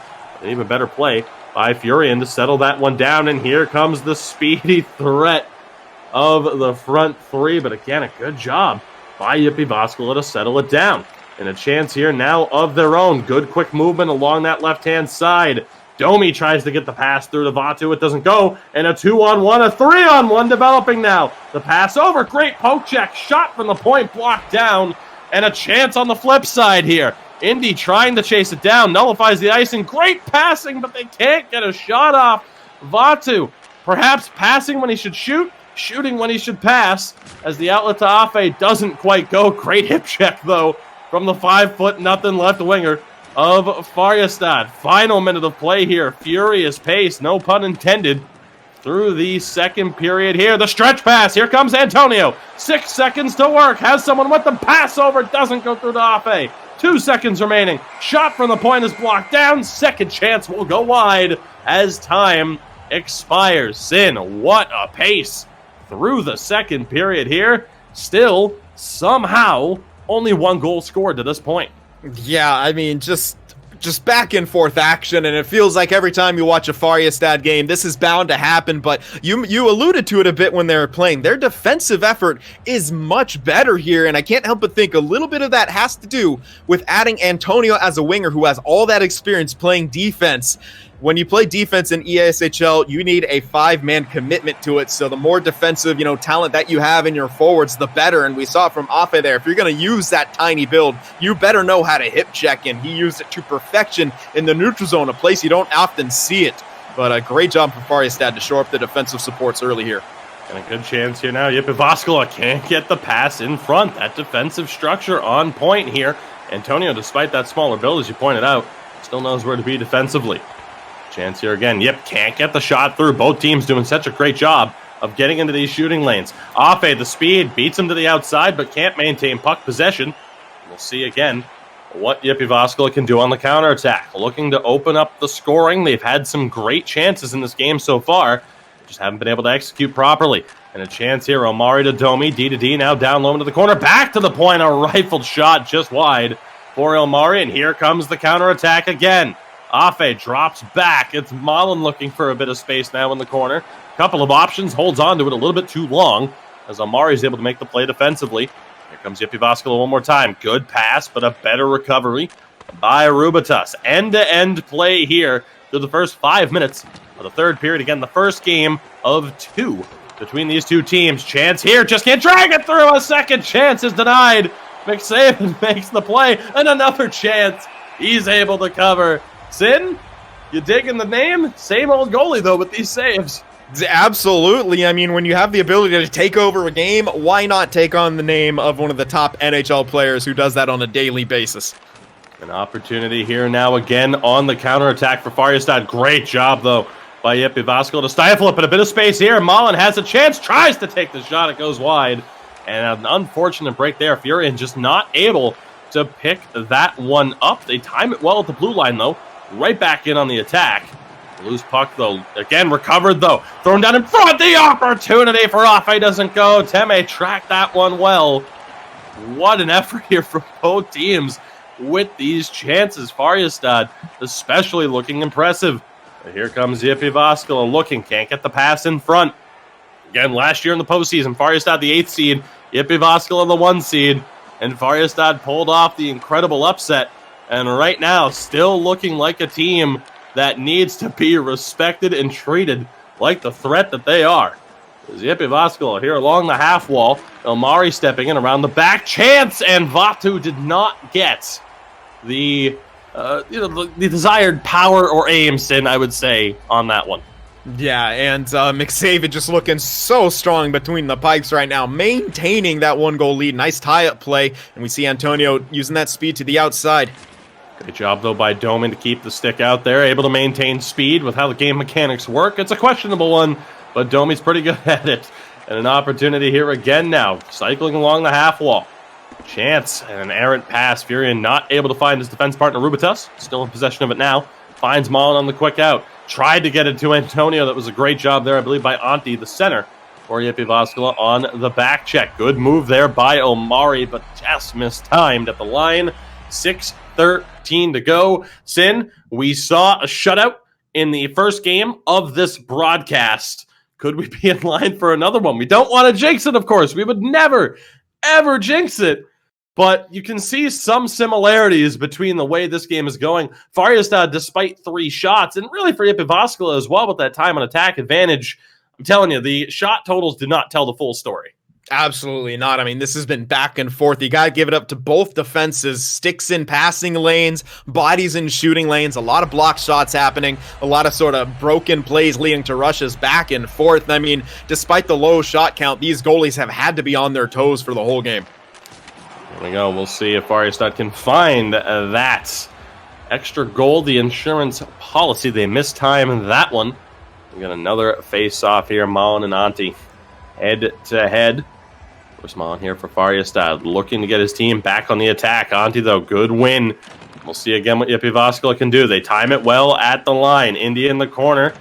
Sends it all the way around. Recovered again by Vatu. All the way back to the point. Chance here, a bit of space. Domi loses it on the deke, recovers in the zone, though. Elmari, a chance there. Indy trying to get it on the rebound, perhaps, but Antti just not able to get the rebound over to that side. Maybe looking to get him off the short side. Regardless, McSavid is there. Yeah, and really good job to come out of the crease at the slightest amount to challenge him and then, not get caught out of position with a weird animation or anything. Just really a precise movement. One more time, Domi down that half wall. Good cycle work from JYP Jyväskylä. All the way to the point, though, and Sin, anytime you praise someone as a commentator, you're like, oh, don't let this go as a jinx. And then immediately on cue. Yep, it happens. But, yeah, I mean, you can see that. JYP Jyväskylä, they got to get some offense. The defensemen are going to pinch more, but that, can take out, those around-the-boards passes and back to the point, and it can lead to you, as we saw there, losing your offensive zone pressure. And with JYP Jyväskylä, they've had plenty, but they got to get those shots. Maybe looking for too much quality over quantity here. We'll have to see if they just start throwing stuff on the net here down the stretch. Final 2 minutes of play here in regulation. Another offside call against JYP Jyväskylä. Of course, both of these teams, as we've talked about, changes to the lineup. They need to find that chemistry one more time. It's going to be a story that we see play out for the majority of teams in the ECL Elite division. And again, just not able to get it. Sin, it's got to be more frustrating for JYP Jyväskylä at this point than Faryastad.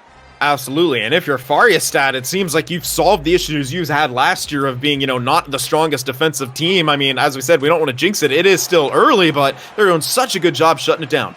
Final minute of play. Great poke check there by Rubitus, but yep, still in possession for the moment.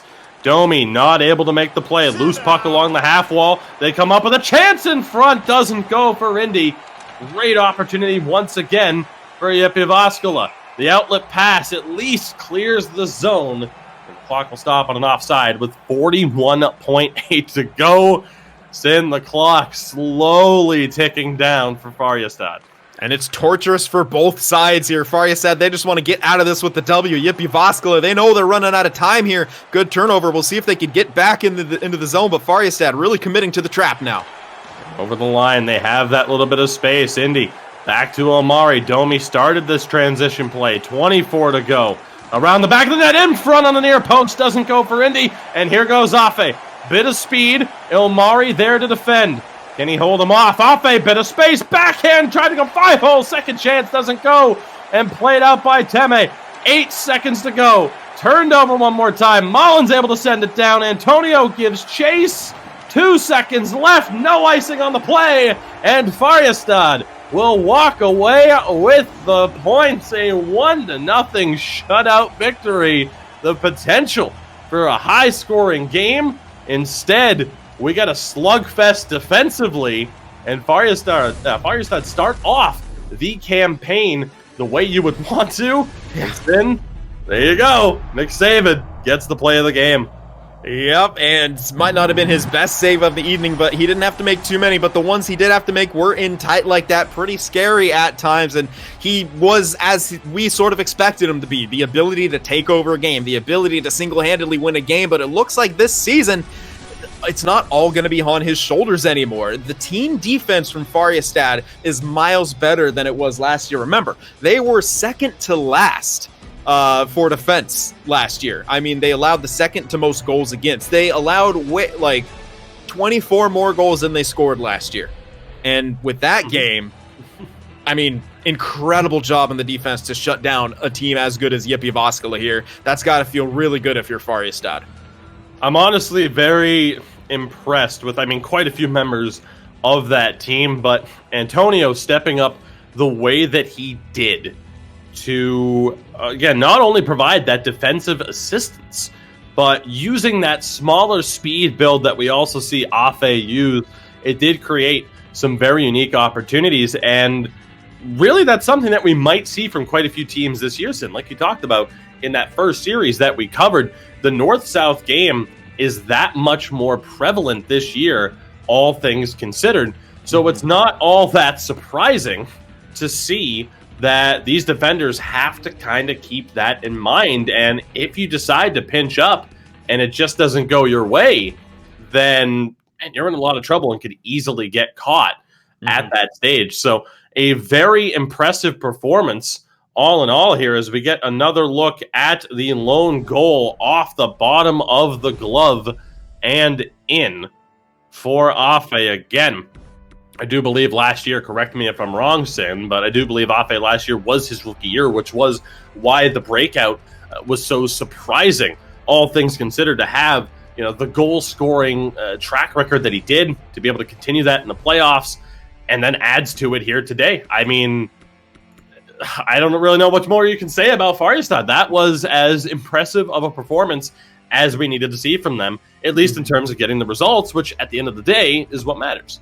Yeah, absolutely. And it's with how it is this year, especially on the defensive end, we touched on, intercepts are much more difficult to get. You really have to, have your build keyed towards interceptions this year if you want to be able to intercept pucks. It's, if you charge up those force passes through the slot can get through. So we're seeing a lot more of those forced plays happening from time to time. But Faryastad, it seems like they want to do the same thing. And honestly, play what you're comfortable with. Afe seems comfortable with those small builds. He could play the larger builds, but he's comfortable with them. And what a time to be comfortable with a small build with, as you mentioned, such a north and south game that NHL 21 is, the speed that he has. And all three of them, Malin, Antonio, they're all using sort of smaller builds than you're more accustomed to seeing when it comes to competitive sixes. And it's working. They only got one goal in that one, but they didn't seem to suffer defensively for it. And physically, well, you saw Afe's skill with a hip check. So hard to land those in open ice, but he did so. I think that's an interesting thing that you can talk about within the Sixers community. Again, just in general, not just here on the European side of things, but when talking about strategies that teams implement, a lot of the times you'll talk about this team used to be really good at this, but recently they've switched to that.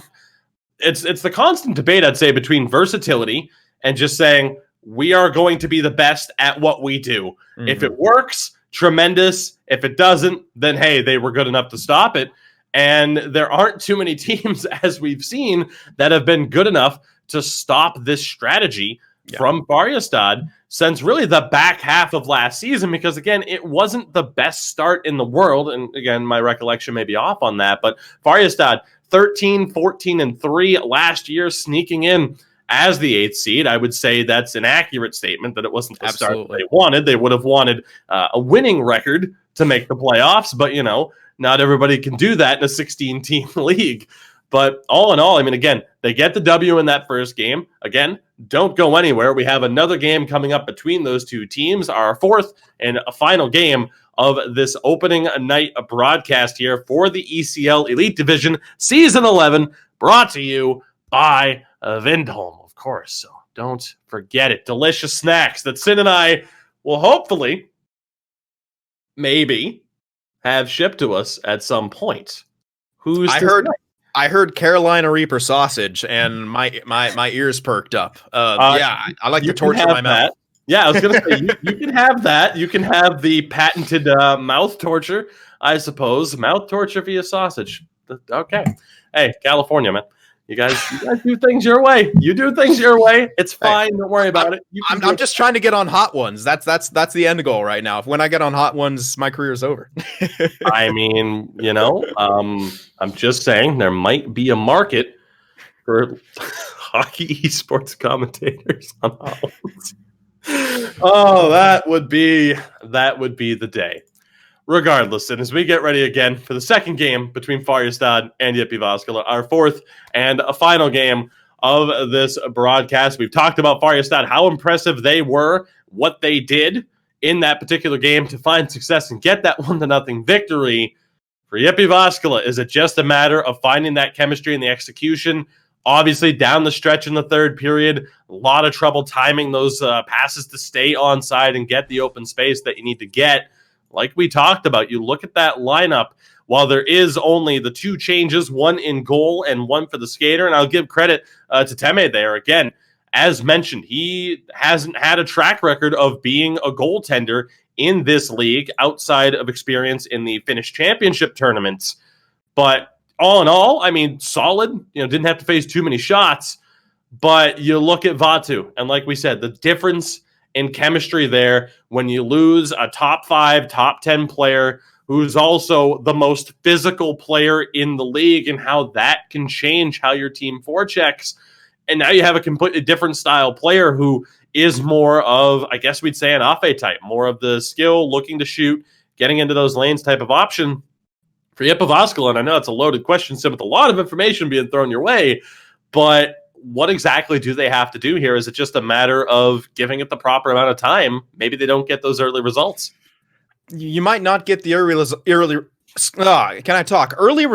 There we go. Got it in the end. But yeah, you want to try to establish that chemistry early. Honestly, I think they're overthinking it a little bit. You saw the amount of time on attack they had. 10 minutes, was it? That's a pretty ridiculous amount. I think they had under 10 shots. So you could say, I sound like a broken record at this point. Sometimes simplify. Just shoot the puck, Well, like the screaming fan in the stands during a power play. Shoot, but sometimes that's all it takes. You got to test McSaven. He's not going to get out of position too much. Those in-tight opportunities, he's very quick. He's very good. So maybe just try to throw pucks on net, hope for those dirty rebounds, and try to get one by him that way. I mean, hey, at this point, shots on target can't necessarily be a bad thing at this stage. Again, the early stages of a brand new season, trying to get back into the groove of things, trying to get that chemistry with new teammates, having players change from defense to offense, and having players switch from playing the right side on defense, so the left side over to the right side, which is also a bit of a drastic change for some defensemen, although credit to Rubitus, he looked good in that game. Faryastad, still a lot to play out here. Again, the first game day for the Elite Division, Season 11 here. We have a long way to go indeed. So again, Game 2 just about ready to start. Sin, how you feeling? I know how I'm feeling. I have my Twitter account blowing up because there's been a new patch announced for NHL 21, of course, mid-broadcast. We talked about changes. You talk about consistently looking at the changes that happen to a game and the meta. And now again here, mid-broadcast, we do have the announcement of, hey, there's going to be a patch. There's going to be some gameplay changes as well, along with some franchise changes. Thank God. What kind of impact might those changes have? Those unknown changes, what kind of impact could those have in the following few weeks here throughout the season? There is still so much to be decided. And with that, with that, we are just about ready to go. All things considered here. Game 2, again, just about underway. And we shall see what happens here. You know what, Sin? You know what we're going to do? We're going to throw you really quickly to our sponsors in Wilhelm. Let's hear from them. Parasta purtavaa kauden kovimpiin koitoksiin. Sour Cream Snacks ja Flaming Hot Snacks. Kotikatsomoissa mukana. Wilhelm Snacksit. See? Flaming hot snacks, sour creams involved. What's not to love? Wilhelm, and also send some stuff. I want to see him destroy his body for the sake of our entertainment. That is, of course, youtube.com/SimForTheWin Productions, if I'm not mistaken. Yeah, we'll plug more of our stuff later. You're not here for us, probably. You might be. I hope not. Case, we thank you, but I hope not. There's so much more talent on your screen, please. There really is. Oh, Sin, we are ready to go. Shout out for Ekin, or to Ekin, and the Vesta Papa boys for the raid. Yeah. Sin, game 2, our 4th and final game of this broadcast. Who you got? Who's it going to be? Man, you know, I want Jyväskylä to respond after I love their defensive game last year. They seem kind of lost right now. Unless they could get some more offensive chances, I don't see the result being different. I think Faryastad just seems to be the Achilles heel of Jyväskylä. Absolutely. Here we go. Puck drop underway. The second game between these two teams, of course, Faryastad in the white and green, the black, red, and white for Jyväskylä. As Faryastad gets the early possession here, Furion tries to throw one into the slot. And Sin, talk about the meta, talk about gameplay. Obviously, forcing passes into the slot has been the meta for a while. It's been the go-to strategy in the early stages of NHL 21. We haven't seen, I'd say, too many forces, though, but I think that's the thing, though. When you get two elite teams, the thought is, well, obviously, we're going to expect that, so there's no way anyone's going to go for it. Yeah, and you learn how to defend it, especially as someone who plays defense pretty consistently. You learn pretty early. Build your guy for intercepts or just play right on top of your check, and you're seeing that a lot with how teams collapse here in the Elite Division. It's much harder to force those passes through. Mullen tries to force one in front there. Opportunity to the point. Furion just not able to get it through all that traffic. Shots from the point might be at a premium here in this one. Down low, potentially wraparound bid, and a chance there as well. Secondary opportunity for Afe. Is not able to find an open opportunity as Teme able to make that save. Yeah, very good job from him, not coming off that post, not biting on the sort of fake pass right there and opening up that short side for Afe. And again, the opportunity here for Färjestad. Quickly taken away, though. Vatu able to find his centerman, Antti, but again, forced to cut back a little bit. Jyväskylä do gain the line. Good movement here as they enter the zone in front and shot clean through. Vatu again, snake bitten at this stage in the season, the very beginning. Not able to find his first goal for the club. Here comes Färjestad now on the counterattack. The numbers quickly dwindling. Great job by Jyväskylä on the back check. Pass to the point. Furion again has to go down the half wall, around the back of the net. A lot of traffic there. Can't find Afe on the odd angle shot attempts, and talked about those earlier, how effective they can be if you can catch a goalie off guard. Down low here, Domi on the pinch, still in possession. Back down low to Vatu. Can't get the pass across, can't get the shot off either, but still in possession of the puck. Jyväskylä doing quite well here to maintain possession.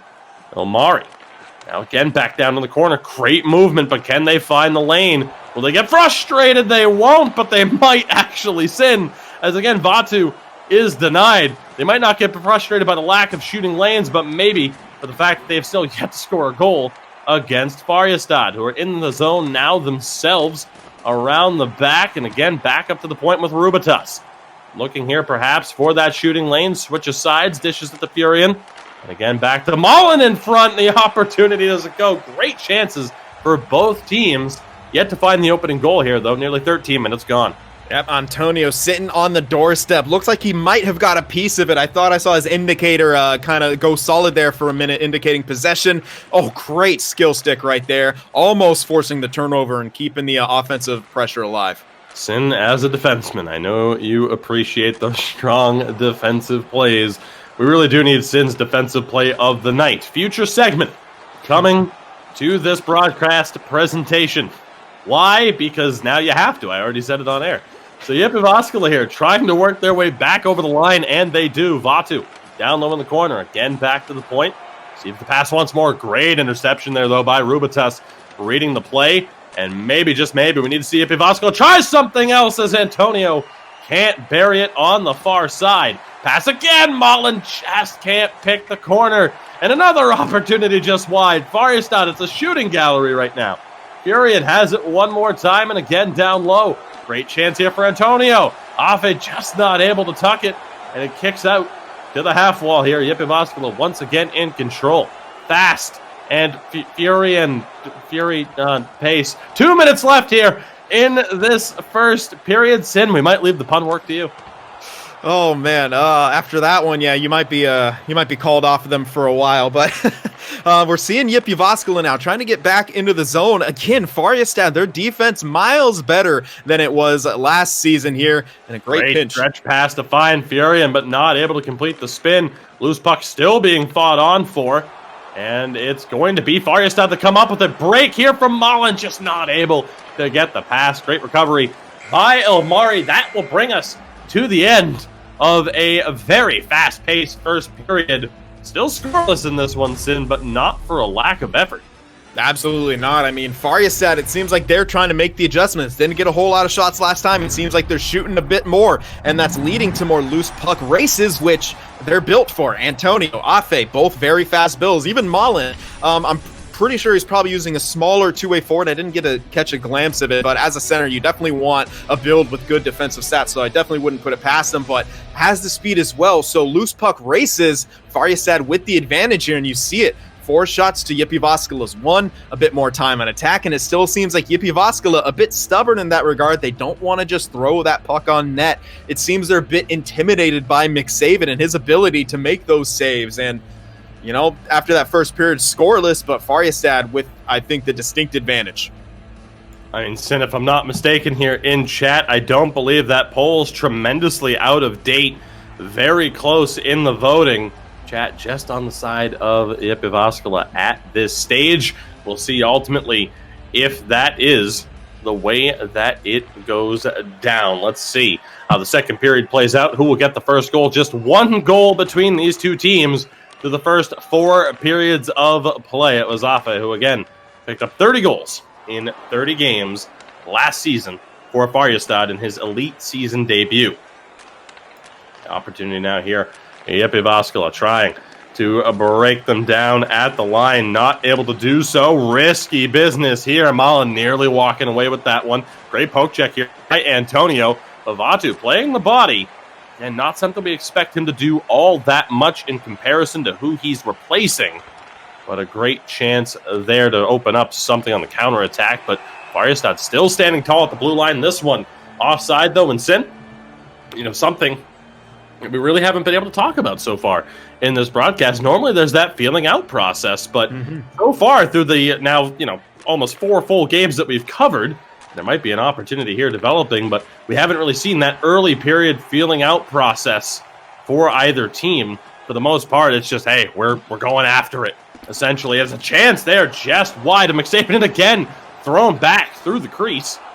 See what Jyp Jyväskylä are able to do. Can they finally make the most of this offensive momentum? Big glove save there, denying Indy the goal. He's still in possession of it now. Vatu can't get the shot off. Great job by Antonio. As Space tried the saucer pass, but just couldn't get enough pace on it to hit the breaking off. And again, the opportunity going to waste. And just seems like a matter of time until one of these teams break through. Yeah, just a little too antsy right there from Antonio. Just needed to hold that right bumper for a few more seconds, but a nice break. Chance from Mullen and Sin. You talked about how difficult it is, and a interesting play out there by Tama there to try and get things going. You talked about how difficult it is to get a goalie to move off of the post when Eki scored earlier for Philadelphia. There's a puck thrown in front. And again, it was Mullen right there, not able to shake Tama on the play. The chance here, intercepted. Antonio does not have the pace at this stage. Clearly a gassed player, not able to get really that acceleration needed. And Sim, we just keep going end to end at this stage until now. a rare penalty between the two teams, so JYP Jyväskylä might still be able to get something going here. Can they get the extra attacker out there? Can Tema get to the bench in time? They seem to be holding and waiting. Look at the collapse from Faryastad, though. They touch it up. Power play here for JYP Jyväskylä. Sin, one of the top teams on the power play last season. Yeah, and I thought it was the center going to the box, but it was the left defense, Furion. Furion in the box here. Can JYP Jyväskylä finally find the back of the net? Good movement. Great recovery. Afa trying the self-saw, still trying to work his way through. Risky play as Domi able to steal him out. He's able to gain the line now. Chance again for JYP Jyväskylä. Domi stepping in, finds Vatu, tries to wait out McSaven, who says no. Sin, I mean, that's a confident goaltender right there with the team in front of him. And Vatu, we got to almost see his confidence just slipping away with all the chances he's had to not bury one yet. It's just heartbreaking. Turnover here, though. Indy working it down low, staying in the office. They get it back out to the top of the circle. And again down low. Vatu, the nice backhand pass, not able to get the shot through on the second chance. Again, loose puck in front. And this one sent all the way down by Arubatas. That will bring us back to 5-on-5 play. That Faryastad defense looking rock solid at this stage. And a good bit of contact there by Arubatas to recover possession for his team.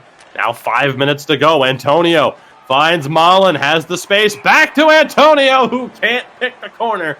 Looked like it deflected out of play. Yeah, and I like that. A little bit of delay before he pulled the trigger on that shot. Wanted to see if the goalie was going to overcommit. When he didn't, he just tried to pick that short side, and it didn't pan out. But a good bit of patience. Interception by Antonio. Big blocker save by Teme. What a stop there off the quick turnover. Antonio, the defender, turned forward. A speedy forechecking build paying off. Loose puck, and it's swept home. Indy finally finds the tiebreaker. JYP Jyväskylä lead for the first time tonight. And Sin, it had to be one of those gritty goals to make it happen.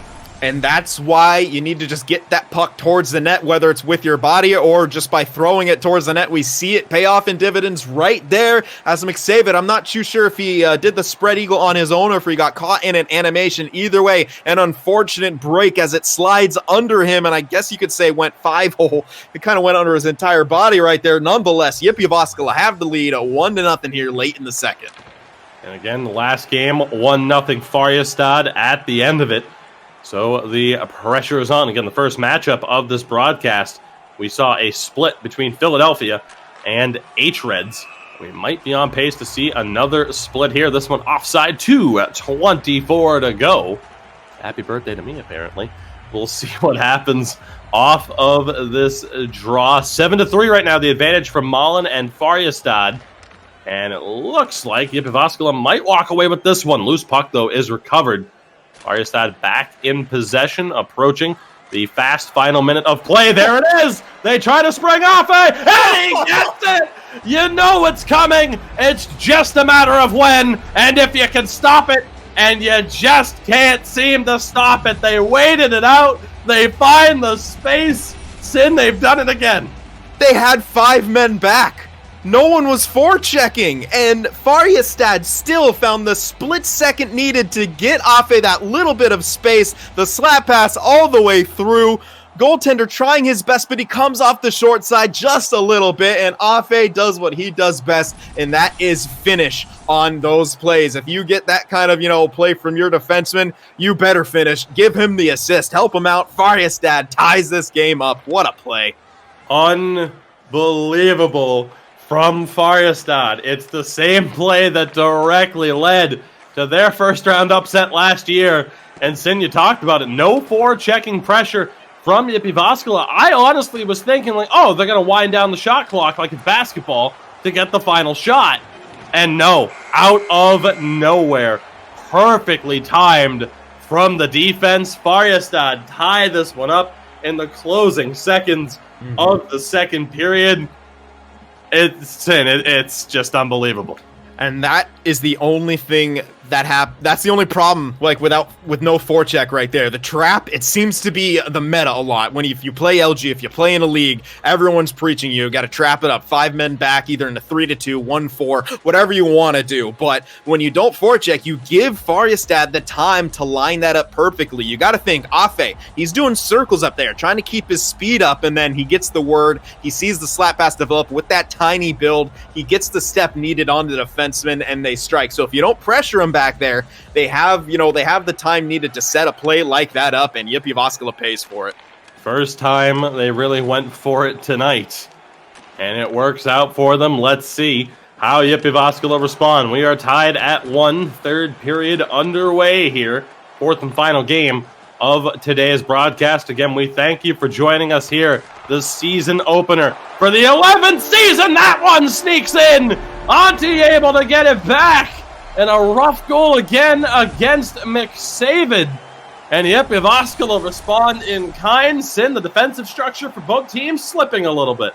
Yeah, I mean, it's not so much that it really slipped. It was the tiniest of breakdowns, more of a loose puck there. But yeah, there was that little bit of gap. Auntie had just the slightest amount of space to get that pass off, or the shot off, and it sneaks through on McSavid there. But yeah, you mentioned it. I mean, you can't be perfect in your defense at all times. You saw it right there. JYP Jyväskylä, though, crashing the net, just throwing pucks on it, and they get rewarded with a goal. So JYP Jyväskylä from 1-0 up to now 2-1 up. We'll see what happens here. Loose puck. How will Faryastad respond yet again? Afe, a little bit of space. Drops back for Furion. Again, trying to find the pass. Furion's forced a couple of those with nobody home. Not sure if it's just the pass aim being off or if it's just ultimately bad decision-making there. Loose puck alongside the net. Faryastad trying to hold on to this one. Antonio takes the big hit. And again, now Furion able to recover. Not able to clear the puck. Rough stretch of play here for Furion. Played back now. All the way to the point to Domi. Chance here to maybe find some space. Great job to protect from Antonio, but he's bumped out of the zone, and that will be called for offside. Yeah, Domi there just trying to hold that line. But yeah, you said it, kind of rough stretch right there for Furion. He made up for it with a great poke right there that eventually led to the offside. Another pretty good one in that stretch. But yeah, I mean, the offensive zone play, he threw it to an area where there were no white jerseys, and yeah. Loose puck in front. Auntie denied. Blocker side there. McSavid getting one back on the team in front of him. Loose puck. Huge kick save. McSavid denying Vatu, who still can't open up that goal-scoring account here in the Elite Division. Drop back to the point. Faryastad backing on the attack. Can't get the shot through. It's been a rough third period. We don't mean to pick on him, but Furion's struggling at this stage. The left defenseman Teal for a Faryastad. I'll just keep pointing him out and describe him further to prove that I'm not picking on him, Zin. Oh, yeah, this is always a solid strategy. We'll see what he can do. Great oh, almost. I mean, that was an almost perfect play to feed Mullen right there. Just slightly missed time. But, you know, he's going to want to make up for those mistakes. But what you got to avoid is trying a bit too hard and pressing and taking yourself out of position because you're already down. But a little bit of extra aggressiveness here could work out for him. Nearly halfway through this third period, JYP Jyväskylä lost the first game 1-0 here against Faryastad, but they're in the lead of this one. Great forward-checking there by Vatu. Indy can't find the pass, and now here's Antonio. A potential 3-on-2 if they have the speed, but the pass from Mullen is off the mark and will go down for icing. So a big chance here for JYP Jyväskylä to perhaps double up the lead, but Faryastad's had the advantage on the draws so far, Sin. Yep, man. We'll see if they can win one here. A big defensive zone. Nope, goes to JYP Jyväskylä. And a chance here now, Domi. You see how confident he is at the point, but it comes back to haunt him. Mullen has the speed breakaway. Can't get him off the post. Tame again stopping Mullen, trying to go short side. What a great job here by the rookie goaltender. But Faryastad still in on the attack. Mullen tried to find Antonio. Loose puck recovered. Antonio, the backhand denied. Another big save by Teme there. This one goes down. No pending icing. Great chop there. And a quick out. Opportunity again now perhaps for Faryastad, but a little bit too much time from Mullen to make a decision. 5 minutes to go here. Again in a fast and furious third period pace as Afe works his way through. Faryastad forced to settle it down. Shot on. handled the rebound well there. Great pass from Furion, but Afe just couldn't handle it. Now under 4 minutes to go. Yep, Jyväskylä right now on the back foot. Great pass to find Rubatas. Malin, Antonio, and Afe's denied. What a chance there for FBK, but still no pay dirt at the end of it. 2.5 to go. Here's the rush from JYP Jyväskylä in response. Indy, the opportunity, not able to hold on to it. Final 2 minutes of play now. Rubatas with a head full of steam here. Gets it back for Antonio, and a big save off the deflection from Teme. 1:23 to go, Sin. What a defensive play by Ilmari there, right in the face of Afe there, not allowing him to get clean contact on that shot. And we might be taking another look at it. It was, yeah, I think we are, right? No, never mind. Sorry, that is Antonio's shot. Looks like he might have been aiming for that far side, just didn't get the aim that he wanted. It kind of went straight into the crest of Teme right there. But back on topic, I mean, you were talking about maybe having a segment of the best defensive plays. We might have seen it right there. Ilmari, perfect positioning, perfect job to put pressure on Afe there, not allow him to get that shot off, because if he did, it was almost a surefire goal. And here we go. Crunch time for these two teams. Big face-off win for Faryastad. Antonio down low, gets it back. Loose puck still, and ultimately covered. Teme again the save.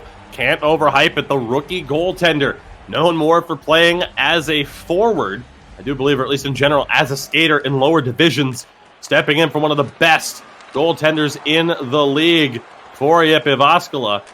And right now, standing tall. Chance here again from Malin. Snake bitten by breakaway opportunities that will come back to haunt him if his team were to lose this game. Great turnover there, though. Afe back to the point. Here's Arubatas looking. Has to go down to the center. Weird shot on by Malin, but he can't catch Teme off guard. 33 to go, Sid. Now, I'm curious if we'll see a goalie pull here, but I don't think we will. I mean, you know how good both these teams are. I'm not too sure if we're ever going to see that too often here, even with the goalies being able to play skater. Big defensive zone draw win there for Antti. Great pressure by Arubatas. Loose puck will be recovered by Afe. Down the boards, Antonio there to recover. Again to Afe. Now Rubatas at the point. 20 seconds to go. Malin, another shot on. Sin, I respect it. You know, trouble time right now. You've gotten scored on twice because of those kind of loose puck plays. Yeah. Throw it on, see what happens. Yeah, absolutely. A rebound. Maybe it even goes in from those tight angles.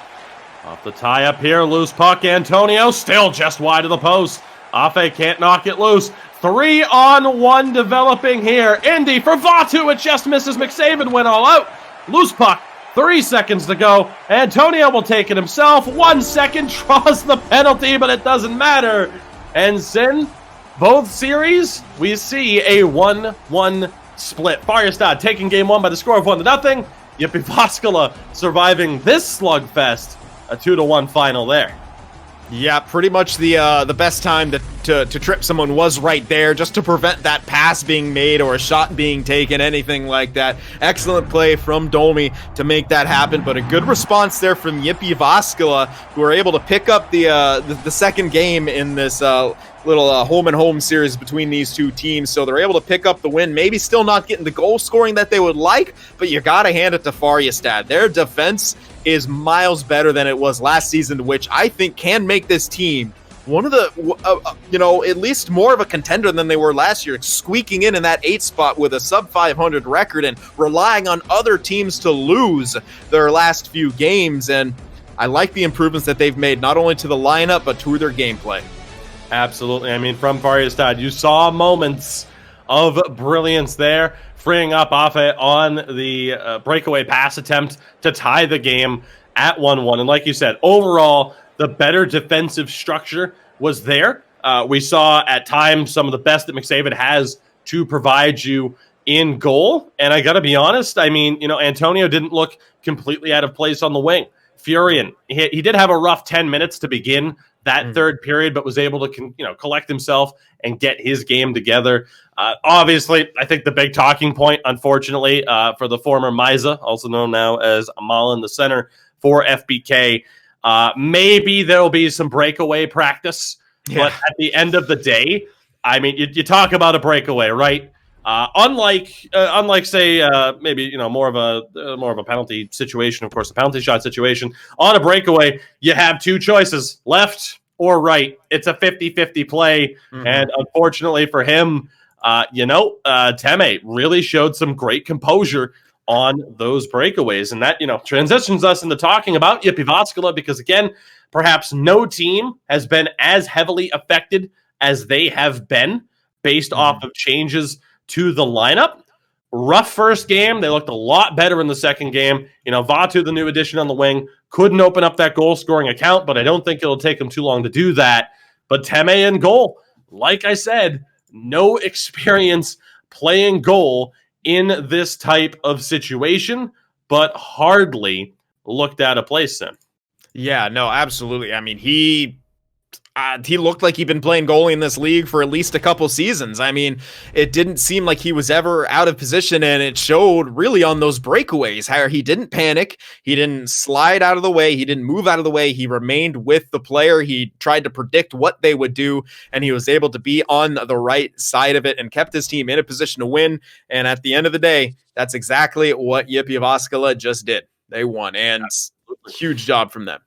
Indeed. So again, Teme definitely a key player to look out for. Sin, I can't help but look at his stat line. Again, he was in our Neo division, which is the third division in the ECL, had 62 points in 16 games as a skater, takes part in the Finnish championship this season as a goaltender, put up nearly an 85% save percentage, signs up with JYP Jyväskylä, and has a win within his first two games. So whether or not JYP Jyväskylä will be able to match what they did last year, being the number one seed and outdueling the now Philadelphia, or once again Philadelphia and Havu Gaming are defending champions, time will tell.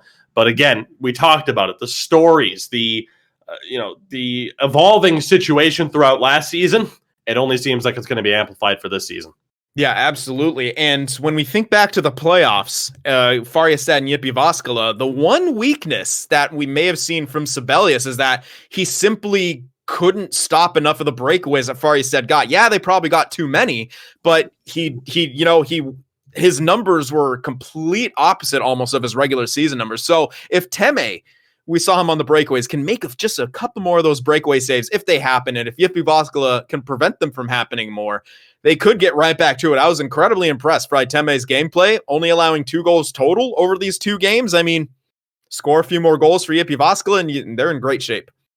Absolutely. So, Sin, with that brings to a close this opening broadcast. Again, the ECL Elite Division Season 11. We have a long way to go. Of course, we want to shout out one more time our sponsor at Wilhelm for helping make this happen. These teams battling for a 15K euro prize pool at the end of it. The biggest, the best, the ECL Elite Division is back, and we are more than excited and proud to be a part of it. Back in for our 3rd season now at this point.